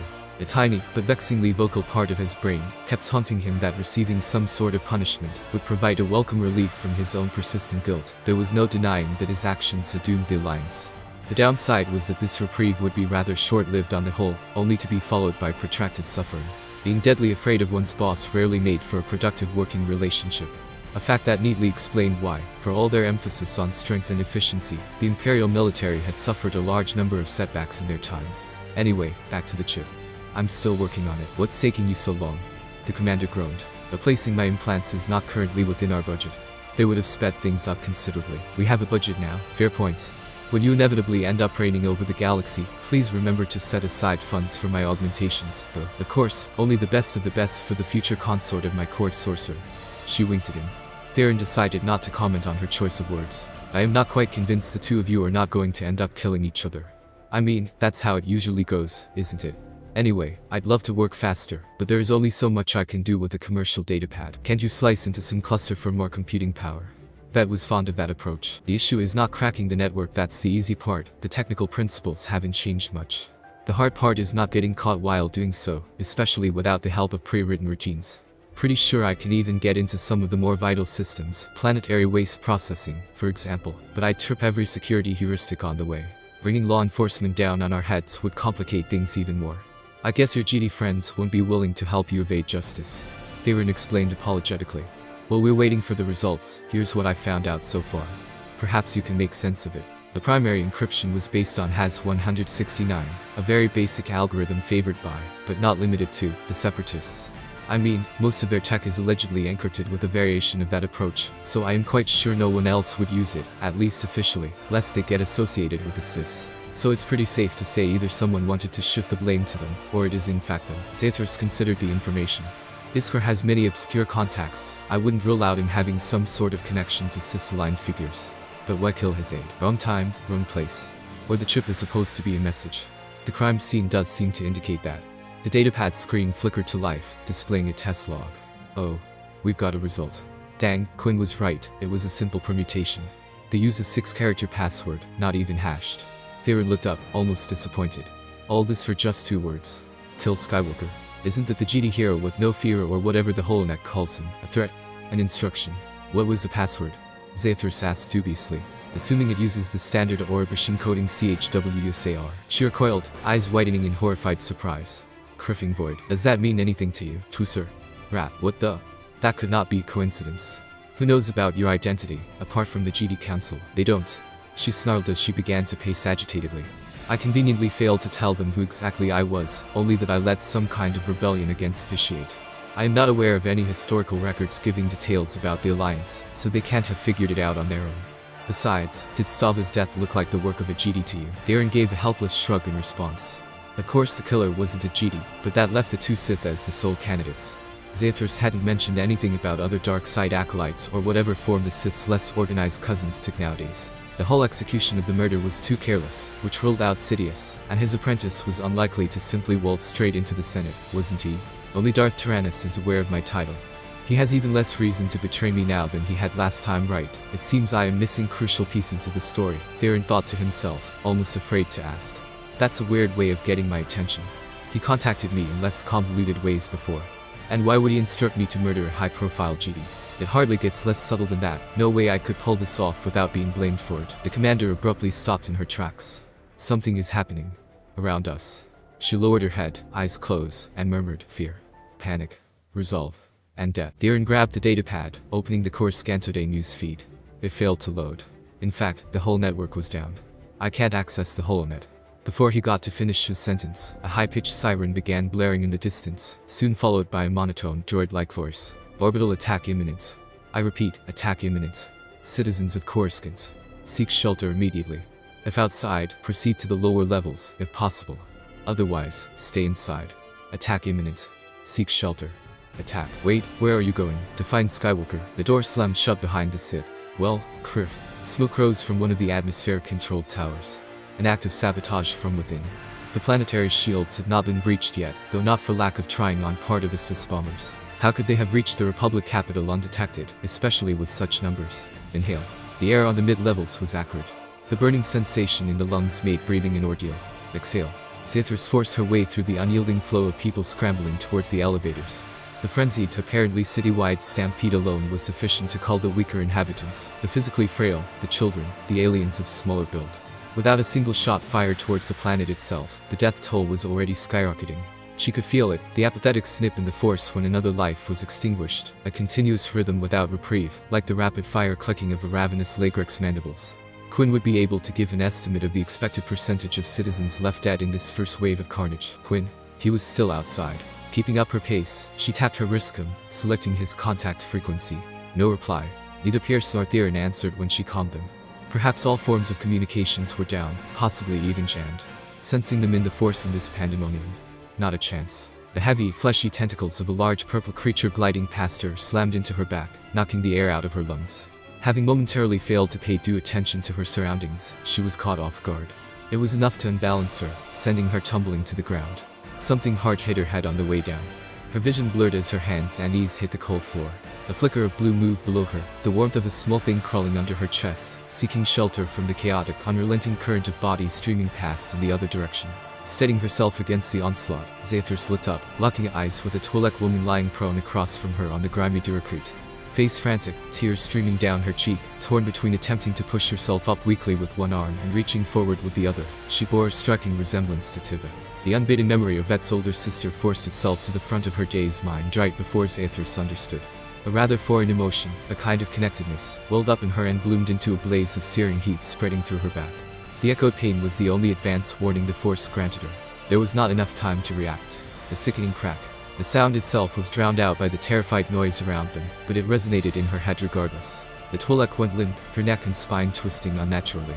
Her body rolled a few steps whenever the booted feet of other fleeing citizens hit it, until it was swept out of sight by the merciless current. With a furious scream, Zathras jolted upright and jumped to her feet, instinctively grabbing the tiny being curled up under her stomach in the process. She weaved through the masses, the child sling over her shoulder, and finally spotted a row of elevators connecting the mid-levels with the uppermost ones. Only a handful of citizens joined her on the ride up. They emerged at the edge of the palace district, near the esplanade leading to the Jedi Temple, the entire area almost devoid of life. Suddenly, the few people around her stopped in their tracks and looked up, pure horror etched into their faces. The atmosphere crackled above, dense spidery lightning meandering across the sky before it shifted. A volley of blasts from an ion cannon passed through where the protective shield should have been, and penetrated the layered ecumenopolis in a confined area. The planetary shield was restored shortly after, the energy of later shots dissipating, drenching the city in a greenish light. For several breathless moments, nothing seemed to happen, except for a few tall buildings near the strike site slowly tilting, their spires converging towards the center. Without warning, a fountain of energy shot straight up, incinerating anything in its way, followed by a kinetic blast rippling out from the side of the explosion of an energy relay station. The resulting crater was enormous, giving view of thousands of scorched levels. The chasm went deep into the underbelly of the capital, where the noxious gases were visibly pooling. People across the planet were going downwards, as the public safety message had instructed them to, obediently running towards their demise. An empire of man with no concessions granted to degenerate filth. Tyrannus's words rang in Zathras' ears while she witnessed the bloodshed from above, heart racing from the adrenaline. The Twi'lek toddler on her back buried his face in the crook of her neck and whimpered feebly. The majority of non-humans inhabited the lower poverty-stricken levels. This was a purge, or it is the epitome of Sith beliefs, conflict turned into a way of life. The most fundamental ritual, a tribute to the dark side. More than that, a law of the universe, driving the momentum of change and growth. Without strife, there is only stagnation. This applies to individuals as much as it does to societies. Darth Mar's vision for the Empire was that of a people ready to fight across the battlefield of life. The blood spilled in the trenches was the lifeblood of the Empire. Or, it is markedly different when you are surrounded by non-combatants clamoring for protection from an unseen threat, an enemy within. When there is no crimson saber in your hand cutting a bloody swathe through your enemies. Instead you feel fragile fingerbones crushing beneath your boots, while you are trying to make your way out of a stampede. An orphan is weeping in your arms, and you do your darndest to ignore the confusing emotions warring in your chest. This, too, is a conflict. Or, it is a hunger, the gaping maw never satisfied. It growls, amplifies your hate and rage to a roaring crescendo, until all other emotions are drowned out. The inevitable dance on the fine line between the looming threat of death and the ecstasy of victory. Your life sustained by your own sheer will alone. It gives a particular brilliance and joyous sharpness of impression to everything that happens in those moments. Star. And then, unheralded, the unceasing battle cry full silence. Carnage used to invigorate you, but when you have neither something to fight for nor against, you struggle not to feel strangely empty instead. Zathras refused to acknowledge such traitorous thoughts. She sat at the feet of the stairwell leading up the temple's entrance, absent-mindedly stroking the leku of the shivering little boy on her lap. Dried blood matted her hair. It was not her own, but she failed to remember how it had got there. Lungs throbbing, she could practically feel her body scrambling to repair the damaged tissue. There was no sense of urgency. Even the Force was silent on the matter, or perhaps everything else was too loud. No point delaying the inevitable, though. As she walked up the stairs, the toddler clung to her, tiny arms wrapped around her neck, head resting on her chest.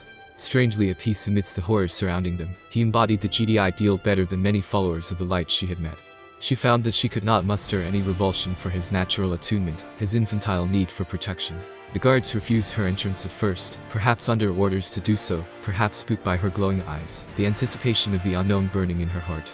Minds cleansed of individuality, the anonymous sentinels were the only ones the council had informed of her identity.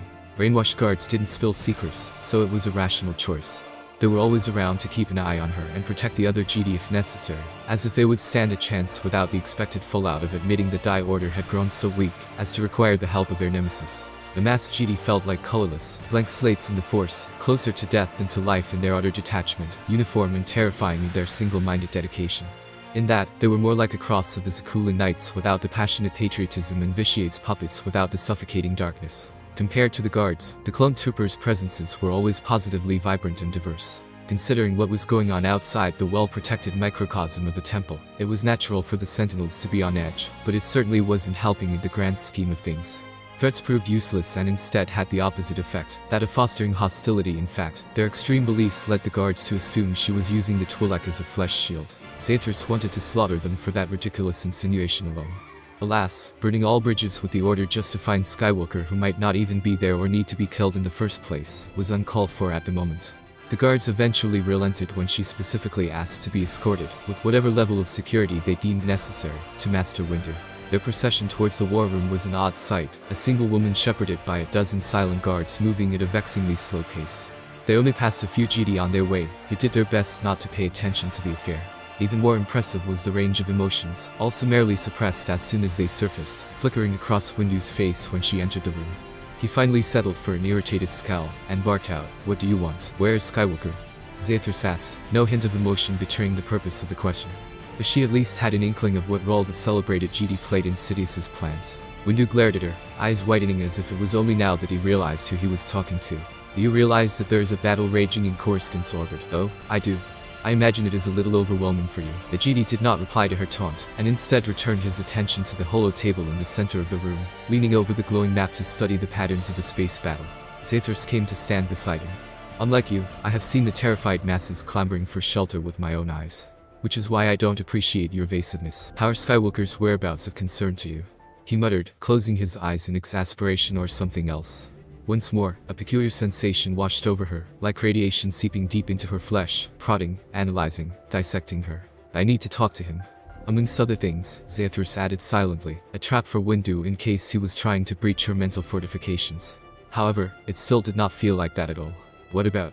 You have no business talking to any Jedi who is not on the council. Legalistic details. Don't you have more important things to worry about at the moment? For example, your capital being under attack. Answer me and you can return to playing keepers of the peace. Windu's hand curled into fists as he reluctantly spilled the facts. Skywalker and Kenobi are currently on board the Separatist flagship to rescue the Chancellor. They rescue him. The irony was not lost on her. Yes. He confirmed impatiently. He was abducted by Dooku during an official meeting with representatives of the Citizens for Peace, taking place on the grounds of the university. By Dooku himself. No, a droid strike force prompted an evacuation attempt, which subsequently failed. Dooku killed all the Jedi tasked with the protection of the Chancellor. The attack was synchronized with the appearance of the Separatist ships, and several acts of sabotage on the lower levels, so we were completely blindsided and learned of the abduction only after they had left Coruscant. Zathras' response consisted in a burst of harsh laughter which made the other Jedi present flinch. Unless her theory about Sidious' identity was wrong, there was little doubt that the kidnapping was a joint effort of both Sith.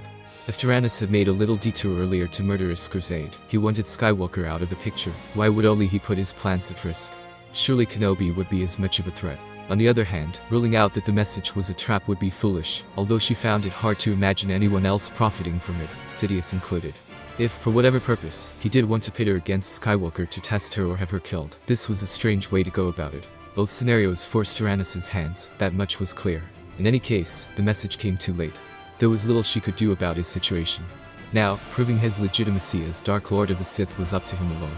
Zathras gently pried the soft blue fingers off her neck, and unceremoniously thrust the Twi'lek toddler into Windu's arms. The Jedi's jaw clenched while he gingerly held the squirming child who did not seem willing to part with his involuntary protector. His mother died in the chaos outside. Didn't see any other family. She explained. You pride yourself on your compassion, so you will manage to take care of him, yes. It was not the safest place for him, but she could hardly take him with her, either. At least he would only be collateral here instead of being targeted directly. I don't think we can keep him here, Windu murmured, his eyes flickering towards the pleading face of the child. Besides, there is no indication that he is force-sensitive. You saber, what? He stared at her, aghast at the non-sequitur. If you're considering to toss him back on the street because you can't mold him into an obedient little Jedi, I might as well kill him right now to spare him the suffering. She turned on her heels. Actually, along with everyone in this room. Good night, gentlemen. Notify me when Sidious is at your door. I've got better things to do than watching you cower in fear. The little boy started sobbing again. Coruscant was engulfed in flames. Scattered debris, the remains of several fractured battlecruisers hurtling towards the planet's surface, was burning up in the atmosphere, fiery, deadly shooting stars. It appeared that way in the Force as well. It was saturated with fear, the terrified cries of trillions, and above all sounded a deafening, triumphant roar. Zathras' wristcom chimed. Are you done admiring the sun setting over the Republic? The familiar voice of Archivist Dakin greeted her. Why don't you come down to the library? What a day. Can't say I missed you. She sighed. I'm on my way. You back already? Zathras commented when she took a seat next to the Jedi, who had pulled his hood into his face. Of course. I would not want to miss out on the action. He replied cheerfully without looking up from his work. Besides, I hit a standstill, or rather, a point where the time spent outweighs the results. All the pieces are in place, though, on my end for what is going to be a large-scale effort. It won't be subtle, so unless we're banking on giving Sidious a heart attack from shock and confusion, we'd better not give him a chance to find out what I'm up to. Zathras gave an impressed nod. And here I thought you'd press on regardless and leave the dirty work to me. You're actually less selfish than expected. Wisdom of old age, I guess. He chuckled. You should have taught me that handy thing you do. Projecting an aura of light is singularly awful. I practiced at Sassarajan beforehand, but keeping it up is driving me insane. First time I lasted half an hour before I ran out of the temple. I made it as far as one of those elevators leading down to Coco Town. I hope there is no recording. It is rather undignified for a Jedi to throw up in the middle of the city. Well, even if there is, it's unlikely to go viral, seeing as there are far more pressing issues for the general population. The masking is working a little better now, but I don't think I'll be able to get any sleep like this, he sighed theatrically. On second thought, I can't meditate to rest, either. Ah, these circumstances are so awkward. We are staying at a hotel, assuming it hasn't been reduced to rubble you can share with Theron, actually. He seemed keen on some privacy. He gave a knowing chuckle and replied before she continued. Any progress here? So much knowledge. The older man gushed ecstatically. I would need several lifetimes to go through it, and the Jedi claimed they aren't selfish. Even a cursory glance over their treatises on healing reveals astonishing insights that could even help non-Force users. There are some holocrons being studied in the chamber over there, but you need to be a master to enter it. The ones in the vault are accessible only to High Council members. Unfortunately, that's way above my station. Anything short of brute force would prove insufficient. Maybe Pierce has insights on how to blow up the door without damaging the repositories inside. Oh, and I already experimented a bit. Don't berate me for taking unnecessary risks. The Jedi have such a high threshold when it comes to sensing dark side usage. It's ridiculous. I am convinced the average Jedi wouldn't take notice if I tortured someone in the room next to them, assuming the room is sufficiently noise-proofed. Naturally. He raised his head a little, revealing a faint smirk. The planet feels like a raging inferno. Feeling nostalgic already. Actually, I find it rather disconcerting we are running out of time.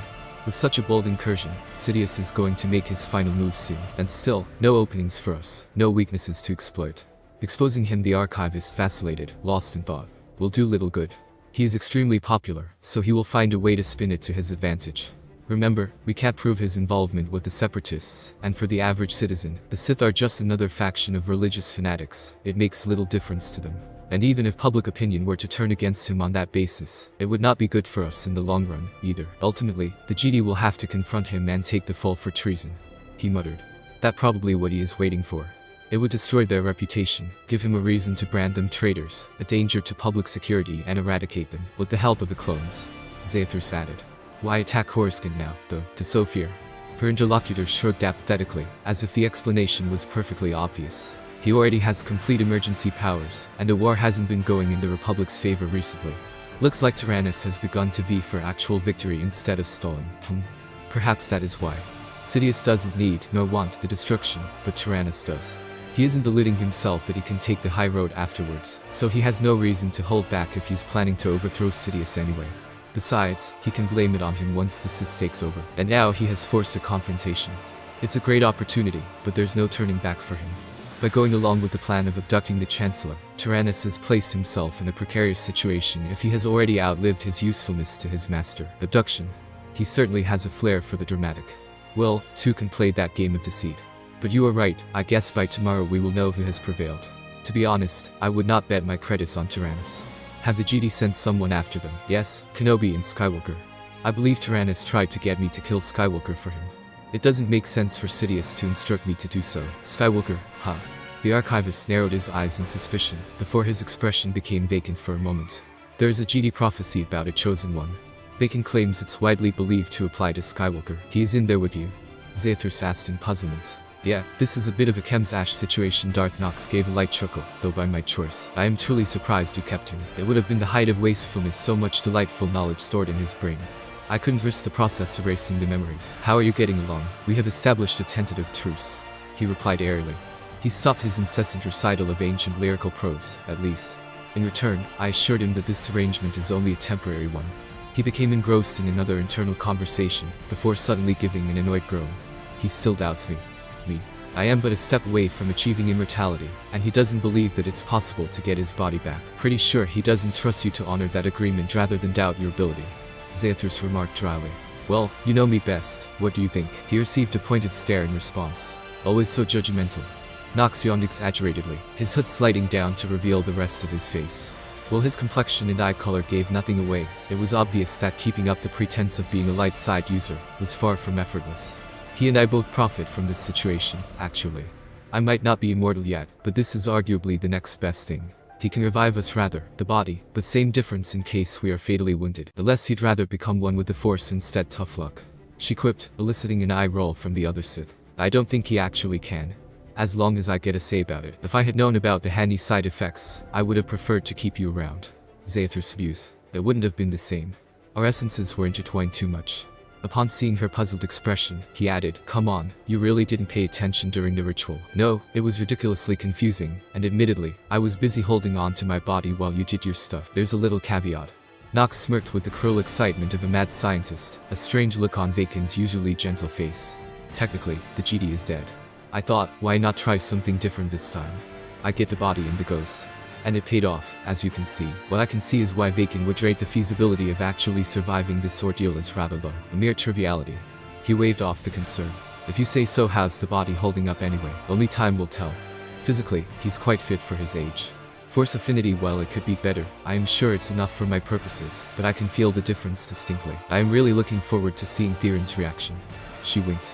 Just don't start referring to yourself as we. That spleen of Nine's join your friend was enough weirdness in that regard for a lifetime. Don't worry, not being quite alone in here is something I am used to. That's why never mind. She noticed an incoming call. Pierce. Are you alright? Yes. Dottie stumbled over the title. Yes. Gone pretty quiet around here. Everyone's holed up inside. Battle seems to be over. Looks like a win for the Republic. Criff. That likely meant Tyrannus's failure. What about the others? Did Quinn make it back? No? Wasn't sure if I should head out to go looking for them. Them? Yeah. About that, Pierce sounded rather peeved. Shan's gone, too. Jumped up and left without a word just after the holonet was back online. Took both blaster pistols. Any clues where he could have gone? There's an active tracking marker on his datapad. I'll send you updates on the coordinates. Well, that date could have gone better.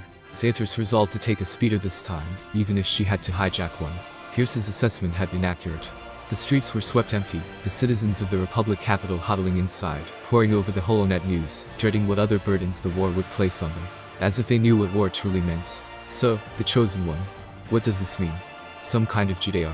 Zathras asked Knox as they neared the location the Imperial had selected as a meeting place. Close, but not quite. Such an inversion wouldn't be in tune with the Jedi doctrine, after all. He supposedly will bring balance to the Force. Balance? She gave a thoughtful hum. Doesn't sound like a good fit, either. Either he's got to murder like 10,000 fellow Jedi, or bring the number of Sith up accordingly. Ambitious goal. Knox snorted. I think you should not merely approach this quantitatively. I was actually joking, but still, any semblance of equilibrium would not be desirable from the fanatic point of view of the Jedi. If both sides continue existing, it just means conflict, which proves the accuracy of our understanding, not theirs. They take it to mean he will bring an end to the Sith. He clarified. Such folly.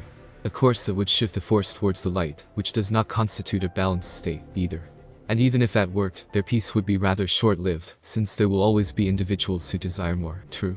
You can't expunge passion. Interpretations aside. How could the Jedi be so obtuse? This prophecy paints an enormous glowing crosshair on Skywalker's back. Yep. Knox agreed readily. I'd have killed him when he was still a Padawan, if given the chance. Risky to apprentice someone of his level of power, and doubly so with such a prediction looming in the background.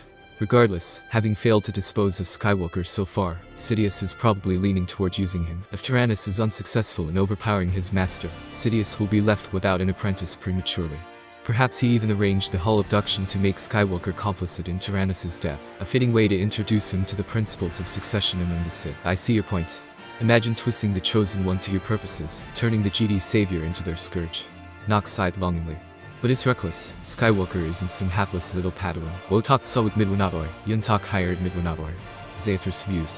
That captures the meaning of Tyrannus's words, doesn't it? What kind of power could Skywalker crave? What would Sidious tempt him with? I really hope it is not something exclusively available to his persona as Chancellor Palpatine this time. They shared a dark smirk, before Knox continued. Still, he'd be a fool not to put a leash on Skywalker the moment he is in his grasp. For a Jedi, he is extremely volatile, halfway into the dark side's service already, but that makes his loyalties fickle.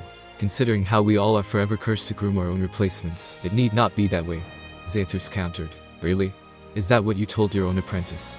I had a bet going with Ashara when Jisa would make her move. She always struck me as rather hungry. Ashara won, though Knox grumbled. Unless you want to go the way of the Brotherhood of Darkness, which, to remind you, failed precisely because someone too powerful entered the picture. Only absolute power will put a stop to the vicious cycle. There needs to be a supreme being, exempt from the infighting by virtue of rising above everyone. Untouchable. I'd argue we had precisely that. Few people had concrete aspirations, and skill to back it up, to become emperor, after all, with notable exceptions. A smug grin twisted Knox's features in response to her jibe.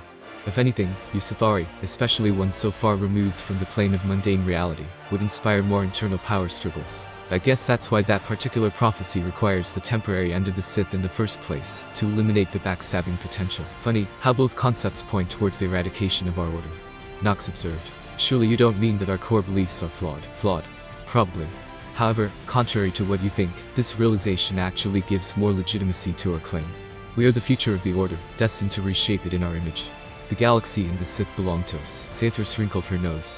One could say we are guilty of perpetuating the exact same mechanism that caused the Empire's fall. The revenge of the Sith is nigh at hand, a revenge that has been 1,000 years in the making, and we are risking all that progress because those responsible are the wrong Sith. Because the power won't be ours. I am perfectly content to indulge in the occasional hypocrisy, especially if the potential payoff is so monumental. Knox licked his lips suggestively. But you are right, our interference could criff this up for them to the point that the Republic wins, and who would want that? Alas, Sidious hasn't given us much maneuvering room. He has made himself indispensable to that grand plan of theirs. They ducked into a corner and waited for Pierce. The most benign explanation for the absence of her two companions was that Theron had gone to help Quinn make his way back if he had got into a tight spot during the attack on the planet. Both men arguably had a history of poor decision-making, as recently evidenced by Quinn going along with Fives to investigate the biochip conspiracy. It had given them a strategic advantage by exposing a weakness of the Republic, but Quinn had succeeded and survived despite acting on completely skewed premises. Assuming that he had nothing to lose coupled with an overzealous sense of duty, had overridden all rational objections, a tendency that was without doubt fairly typical for him. Theron, on the other hand, enjoyed diving headfirst into absurdly reckless heroics far too much, although he aptly hid it beneath a mask of humility. Preferring to play a lone hand had got him into trouble countless times, but somehow he seemed resistant to change. Zathras didn't begrudge him for not relying on others' trust was hard-won, but open communication, at least when it came to the people he worked with, was usually better than the convoluted spy games he was so fond of. As it began to rain, the city turned into a glistening gem, vibrant signs and streetlights, reflecting off the ubiquitous plasteel and permaplast surfaces. Knox pulled back his hood and turned his face towards the sky, his lips parted in delight as he relished the feeling of the droplets falling on his skin. I've long accepted that we will need to start over as soon as Sidious is dead. The more of the existing structures he destroys or sends into disarray before that point, the better for us. Fortunately, time won't be much of an issue afterwards, if your pet project succeeds and you are still willing to share by then, of course.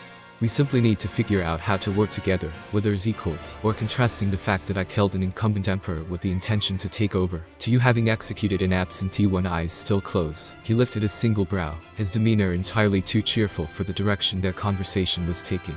You really want to have this discussion now? Better now than with a knife in my back. Zathras deadpanned. It would not be a knife, you know, he trailed off ominously. Barrage of lightning, then. Same difference. Your empty promises aside, perhaps I should remind you that wouldn't stand a chance against me. Lightning can be deflected, you'd be missing all your limbs and your head before you got a single spell in, unless you'd prepared a surprise beforehand. I am always prepared, right now as well. Zathras prodded playfully. He opened one eye and squinted at her. Aside from being the only one with a lightsaber, little good it'll do you. And then just how are you going to deflect my lightning without one, Wrath? Zathras pouted disdainfully, to the sorcerer's obvious mirth as he continued. Admittedly, I am not prepared, at least not for killing you, but then again, I am sure Sidious could be persuaded to do the job in my stead. Or at least, sufficiently distract you for me to play out my strengths. That reminds me, we should spar more often. It was so much fun. As soon as Sidious is a smoking corpse at my feet, sure. Our delightful banter makes me feel young again. Just like old times, we used to joke about how we'd kill each other. She snorted. That must have slipped my memory. With all due respect, lords, maybe you could skip over the deadly rivalry part. Major, I am so glad you found the time to join us. Knox replied haughtily and turned towards Zathras, lowering his voice in reproach. I wonder why your people have so little sense of self-preservation. Talking like that is usually not conducive to survival. Pierce eyed the Sith wearily. Know when to keep my mouth shut. I am not so sure about that claim. Don't worry, you're Lord Wrath's favorite. I won't treat you to any reminders of your place. Zathras snorted in derision. I wonder when you became such an elitist. Too few people bound to you and feeding your narcissistic streak nowadays. Without bothering to wait for Knox's miffed reply, she strode over to Pierce and took the datapad he was holding out. They were close enough to Theron's tracker's signal, just a dozen levels too far up. She motioned for the others to follow her. The genie clearly didn't rub off on him. Pierce muttered when he fell and stepped beside her. Liked him more when he was still in your head. Yeah, because you didn't have to deal with his antics then. Pity you had to get stuck with the poster boy for typical Sith madness. What makes you think you can ridicule Sith like that? Wasn't including you in that description. The soldier rumbled, taken aback by the sudden hostility. Tread carefully, Pierce. You are forgetting there is a difference between us. You would indeed do well to keep that in mind. Noted. He grinned out, feeling his airways constrict slowly. Prefer me to lie. Grovel before you like some insignificant worm you can squash on a whim. We'll do that if necessary, but I don't think you want that. Can't tell, though, because I'm getting very mixed signals. Zathras let out an exasperated growl and relaxed her grip. Pierce rubbed his neck to ease the discomfort. At the risk of getting choked again, why does all this put you on edge more than usual, he asked, belatedly tacking on the honorific to make sure he didn't tick her off again. Lord, than usual. She glanced at him sideways in disapproval. Yeah, usually you don't take your anger out on me. Not like this, anyway. You want to know what my problem is? Fine. It's a long way down from Wrath and Alliance leader to chasing a shadow in a world that's entirely foreign to you. Feels like the first days on Corbin. You have no idea what's going on, everyone's your enemy, but you're not supposed to kill any of them. You just try your best to survive, pushed way out of any semblance of a comfort zone, while the whole time, there's a blade dangling above your head that could drop at random. And when you've overcome that helplessness, still, no matter how much power you gain, it just isn't enough. You keep failing, people keep dying, things go fewer. I didn't ask for any of this, been always like that. One way to make it and 100 ways to screw up. You're alive, your enemies aren't. Won't be. Zathras sighed quietly and turned towards Pierce, reaching for his throat. To his credit, he did not flinch at her touch. Thank you for defusing my mood. He locked his dark eyes with hers, silently regarding his superior, while she ran caressing fingers over his throat and clavicle. I sensed something. Knox's comment jolted them back to the present. It's vaguely familiar. I can't quite put my finger on it. Down there. Zathras came to kneel next to the other Sith and peered over the ledge. Several levels below them, an intricately layered industrial complex stretched out until the horizon. The area looks deserted. Feels dead, too. Precisely. That's the point. Knox nodded with an anticipatory smirk, and pulled Vacan's saber out of the folds of his robe. You will need it more than me. Taking a shortcut. He lackadaisically beckoned Pierce to follow him. We're taking the longer, safer route, won't we, Major? Plunging right into a trap is not my style. The Force cushioned her jump as she landed on the ground, in a predatory crouched position. The dull grey darkness stood in stark contrast to the garish brightness of the upper levels. A layer of grime covered most surfaces and made the ground sticky rather than slippery. Only a fraction of the raindrops made it this far down. The air was suffocatingly dense. It tasted of machine oil and metallic sluffage, the pollution a constant reminder that this area was the domain of machines rather than sentience. A place of fleeting shadows. The tracking marker flickered, as if to taunt her, before the signal was lost. Zathras crept forward, hand on the lightsaber hilt, ducking from cover to cover. Whatever she was approaching, it felt decidedly closer to death than to life, in an unnatural way. It wasn't the presence of a dying being, rather that of one that had already crossed that threshold and persevered, stubbornly clinging to the known parameters of their existence. Humiliation, agony, hatred. So much pure hatred. Unsurprisingly, there was fear, too, muted by a thick cloak of vicious darkness, little pinpricks of the Force lost in the noise. She stepped into a kind of hangar, one side opening towards a wide vertical tunnel. A low, inhuman growl greeted her from the twilight. Took you long enough. It was the eyes that made her stop in her tracks. Not the two twitching bodies hovering in the air behind him. Not the disgustingly cloying, frankly unnatural presence he exuded. His eyes resembled pools of pure lava. If they mirrored the soul, as the old adage had it, then his had been ripped out at the root and replaced by sheer raging hatred. The sickly orange contrasted with the pale blue of the empty landing pad a few steps to his right, his features that of a horned demon in the hard shadows weaving through the room. The double saber still clutched to his belt, his exposed position left him wide open for an attack. Darren's hands futilely clawed at the invisible grasp on his throat, while Quinn refrained from overt struggle, instead attempting to conserve oxygen by keeping his heart rate low. Neither would last much longer, even if the creature toying with them did not snap their necks. Their fear continued to screech in force, worming its way into her mind, scraping at a festering wound. And yet, she hesitated. It was so obviously a trap. He had been expecting her. Here in the dim underbelly of the dying Leviathan that was Coruscant, a man who should be a rotten corpse, had waited for a woman who should not exist. Something had changed him fundamentally. Twisted him, hollowed him out and filled him up with white-hot darkness. Kenobi should have made sure he was dead. Her anger at him, at the crimson monstrosity before her, at the ridiculousness of it all gushed to the surface. Rather than reaching for her saber, she violently yanked her opponent forward with the force, compelling him to release his hold on the two men. Still, even as Maul fell, in a display of unexpected control, he hurled Theron into a piece of machinery at the far end of the room, where he landed with a wet clank, unmoving. Quinn dropped to the floor, the momentum causing him to roll towards the opening, the gaping blue maw, his arm failing to find purchase on the brushed metal.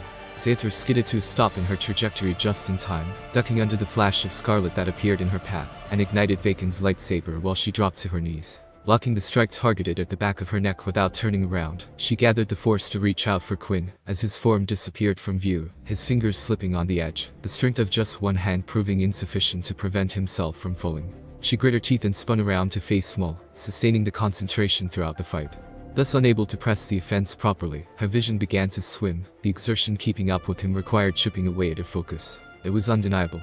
Caring for others inevitably lead to self-sacrifice. To weakness. To defeat. She struggled to keep up her shaky grip on the Imperial, as her defenses crumbled under the onslaught of erratic attacks. When the tip of her opponent's saber grazed her hip, the searing pain caused instinctual self-preservation to override her stubborn determination to save Quinn, her foolish clinging to the past. The dark side is about survival.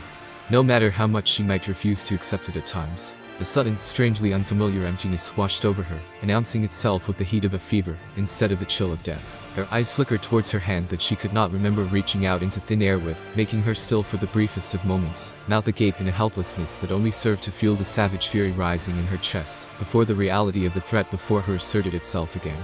Something exploded behind her eyes. She flung herself at Maul with a blood-curdling scream, forcing him backwards, the force rippling out around them in ferocious waves, whenever their blades clashed. The green blade meat flesh, the Zabrak's bare tattooed abdomen. She drove it in further with relish, fully knowing though it was a pointlessly vindictive move, moving closer to him until their faces almost touched. While she watched the light leave his wide-open eyes, the putrid smell of cauterizing innards began to fill her nostrils. Maul slid down the wall and slumped over, lifelessly, molten durasteel dripping on his back, the fluid golden patterns intermingling with the harsh black lines of his tattoos. His pitiful death did little to quench her desire for vengeance. Just heaving radically, Zathras gave him one last probing look over, and walked over to the edge of the landing pad, legs heavy. She peered down into the depths of the bright abyss and clenched her hands into fists, her sharp nails digging into her palms until drawing blood, little red half-moons that brought no pain whatsoever. The vertical tunnel went dozens of levels down. Chance of survival, 0%. Watch out. Theron's yelled warning reached her just in time to roll to the side, away from where Maul's blade came down towards her exposed back. Dense black mist swirled around the wound in Maul's stomach and rose from his back, too. Zathras cursed under her breath. Boy dang it, Kenobi, you should really have hacked Maul to tiny singed pieces. Although, judging from the mindless state the Zabrak was in, that would have failed to stop Sidious. It had to be his doing from cobbling together this abomination before her. He reminded her somewhat of Drog, just without the attitude. A snarl and he was upon her, clawed cybernetic hands digging into her shoulders and pulling her up like a ragdoll, before bashing her head against the floor repeatedly. He was an animal bent on destruction, imbued with the inhuman strength to rip his prey limb from limb without batting an eyelash. She thrashed against him, muscles straining, hips bucking futilely against Maul's core, her legs trapped under his cybernetic ones.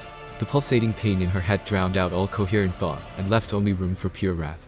It wrapped itself around her opponent's throat and lungs, squeezing the oxygen from him, until he was forced to relieve his vise-like grip on her. That was all she had needed. Zathras shifted her weight, flipping them over, and called the GD's saber back into her hand.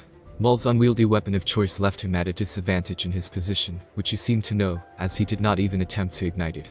Once more, the blade plunged deep into his chest, piercing at least one of his hearts this time. A feral grin slowly spread across his face. He shoved her off as if it was nothing, as if the fatal wound empowered him, and hoisted her into the air.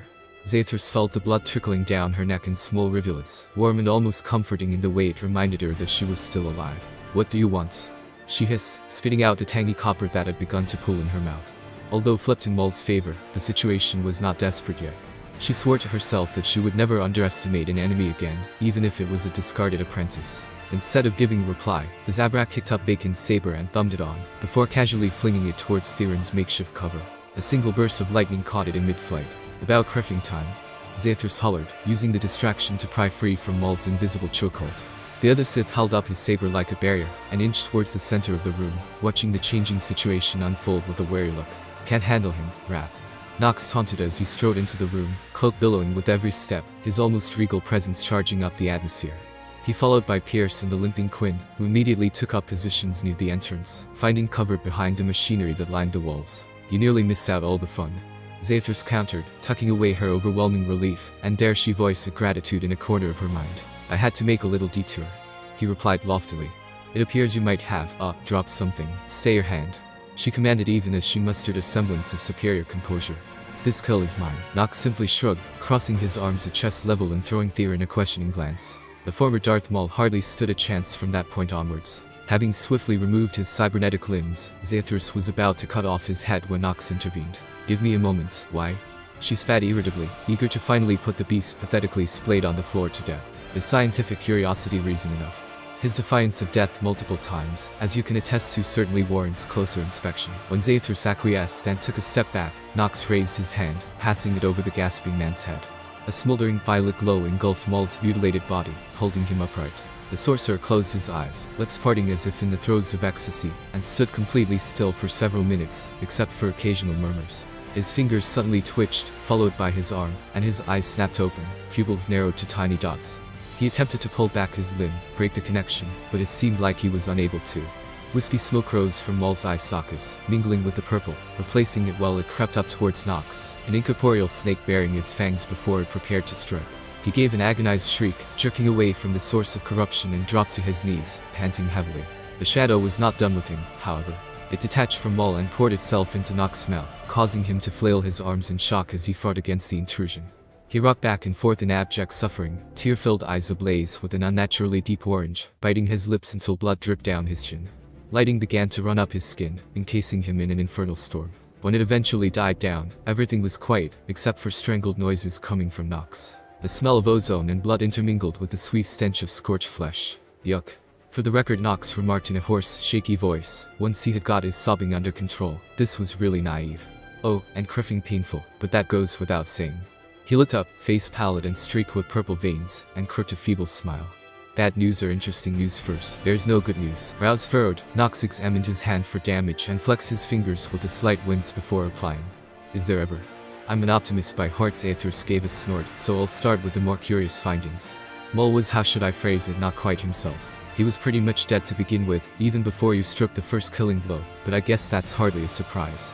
I have little doubt he has to thank Sidious for the puppet-like state he was in now. This is something one cannot do to oneself, although Maul's indomitable will is quite impressive. He might even have overcome his former master's influence, if his mind had not been wiped clean beforehand. It was also thoroughly booby-trapped. Seeing his ally's questioning look, he went on to elucidate. Fortifications. Compulsions. Spells that can be triggered at will or, in this case, by the unwitting intruder. Oh yes, he drawled almost gleefully. Sidious was expecting someone to take a deeper look. Any lesser Sith would have died on the spot. Well, it did not look like a pleasure cruise for you, either. No, but I triumphed. Knox responded, unfazed, slowly getting to his feet again, ignoring the quivering of his legs. I am impressed by myself, honestly. I know about these aspects of sorcery, but have never done more than superficially dabble in it. I have argued before that we might be underestimating Sidious. Well, now I am sure. And the bad news, I believe we have had a spectator. Sidious saw me. He definitely saw me when I was in Maul's mind, but it would not be a stretch to assume that he witnessed everything. Blood magic has some extraordinary applications. All it requires is some kind of link between the individuals affected. As his former master, Sidious would have retained the vestiges of a bond. There are other ways, of course, but this seems the most likely. Perhaps he can even feel a bit of Maul's pain. He trailed off, conjuring a volley of lighting and hurling it at the beaten apprentice. Scum. I believe it's time we cut the strings. I need to sever Maul from his influence before he can be killed. Aethers nodded grimly. The bright green light filled the room, with little flashes bouncing off the walls and running along the ducts and railings. While the effects of the spell dissipated, Knox exhaled sharply, his still corrupted face shining with exertion. I went a little overboard with the range, I guess. Are you okay? Yeah, but the others look a little shaken up. It'll pass. Maul glared up at them, his baleful eyes purged of the otherworldly appearance. Vengeance, he growled with his last breath. Slicing off his head was a mere formality that brought no satisfaction. Aethers sighed and turned towards Knox. Burn him, he complied eagerly. Knox looked up from the charred, unrecognizable corpse. I suppose the Kagath has officially commenced. Don't I get the chance to refuse? Aethers rolled her eyes. Apart from the fact that the starting conditions are very skewed in Sidious's favor, this is probably the first such ritual in a long time and the last, regardless of who prevails. Well, at least he can't expunge you, or rather, us, from history, since we already left our mark on it ages ago. Knox exclaimed with sickly sweet glee. Small comfort, that. As the adrenaline of the battle waned, the pain from her wounds became more insistent. Gingerly, she touched the back of her head, assessing the extent of the injury. Behind them, Theron made a small noise. Help. They spun around to see the spy kneeling before Quinn, who pressed a blaster into the back of the younger man's head. Pierce, in turn, stood at a distance, rifle raised towards the other Imperial. My lord. Quinn addressed her, a strange reverence in his voice. I beg you to hear me out. He requested, intense blue eyes burning with the same fanatic righteousness as when executing Broyce. Aethers took a step forward. I'd be more willing to listen to you, if you refrained from threatening my advisor. I cannot do that, for all our sakes, came the reply through clenched teeth. Agent Shan is a traitor. Eh, what? She asked confusedly, before addressing Knox in a low voice. Is this Sidious's doing? The other Sith merely tilted his head vaguely in response, just as bewildered by the turn of events. He sabotaged the throne on Ikath, which likely led to the situation we are in now. What makes you think that? I witnessed it. I remember now. His voice broke. Knox gave an impressed whistle and muttered bemusedly, Oops. Theron. Aethers purred menacingly. Is that true? The kneeling man averted his eyes. In a manner of speaking, yes, but before he could finish his sentence, he was pulled up and forward. Fingers slick with blood wrapped around his throat. Wanted to help. Stop, ordered Zildrak. Zildrak. That fake god. It was clear that she did not believe him. Need breathe. She slammed him on the floor and placed a boot on his chest. Now speak. The order of Zildrak formed to take down the Alliance in revenge for Zakura. he rattled out before he could be violently interrupted again. I found evidence of their intentions through my network, and tried to infiltrate them. As proof of my new allegiance, they wanted me to sabotage the thrones to kill everyone who tried to use them, and while I obviously could not do that, I had to pretend to. This makes no sense. You could have told me of your suspicions. Despite her reservations, she alleviated the pressure exerted on the spy's ribsage. Darren shook his head, tentatively taking deeper breaths now that he could. The Gemini unit was watching us. It knew everything that went on. I could not risk it. It was our only shot at uncovering their plans. If you did not go through with it, why are we here now? I used a routine that would abort the power-up process at the last moment. Should have been convincing enough. When it did not stop, he forced an unaffected facade on his face. Whether by habit or as self-protection was hard to tell. With the other throne killed my Supreme Commander Malcolm, I knew the Order had their own precautions in place. Gemini 16 restricted my remote access to the network, so I had no choice but to try and stop the activation sequence in person. I was almost done when Major Quinn decided to swoop in and play the hero. We fought and then I don't know what happened after. Oh, for Knox exclaimed irately and slapped his forehead, hissing at the pain that bloomed in his hand once more. You could not have left a criffing message in case your ridiculous plan failed. Or better yet, if you couldn't talk or write it in the sand or something, ask me to read your mind. I know it hurts, but so does the alternative. Like, well, before everything potentially went up in flames. He turned towards Aethers. We kept racking our brains why, and more importantly how the freak someone managed to bypass all the defenses of the Alliance to obliterate the fleet and Edessin. Lana sacrificed herself during the evacuation because she thought the blame was hers, that she had somehow screwed up. That Order of Zildrog, you did their work for them. I didn't. I am sorry. Theron offered feebly. What a bloody nightmare, Aethers whispered, glancing between Theron and Quinn with a pained expression. The latter's face had drained of all color, his hand trembling. The blaster lay uselessly beside him on the floor. Pierce kept his rifle trained at him, waiting for orders. Is there anything else, Quinn? The Imperial wilted under her scathing gaze and struggled to keep his voice even. My lord, I do not know what to say. Good. Then this shall be dealt with later. Without sparing them another look, she turned to leave and was swiftly joined by Pierce. Darren breathed a small sigh of relief and allowed Knox to help him up, shrinking back a little upon seeing the other man's faint grin, as he gave Theron a long sweeping look from head to toe and back. Hello again. If the punishment for such failure will be a permanent one, may I have a go? Pierce rumbled with spiteful anticipation. Have always wanted to smash that pristine face in. Spare me. She swayed a little, and Pierce placed a hand on her hip to steady her, which elicited a suppressed gasp. Not there, she hissed. Pulling herself together, she tapped her comm, selecting one of the saved contact's frequencies. Mitaka. Where are you currently? A drowsy voice greeted her. At home, alone, yes? I was sleeping until you called. Excellent. Look, I am in a bit of a situation and need to crash at your place. Okay? He replied hesitantly. I wouldn't be alone, though, sorry. How many people are we talking? You know my flat isn't exactly spacious. Don't let the logistics concern you. See you in a bit. Friend of yours? Pierce asked snidely after the call had finished. She snorted ruefully. In a manner of speaking.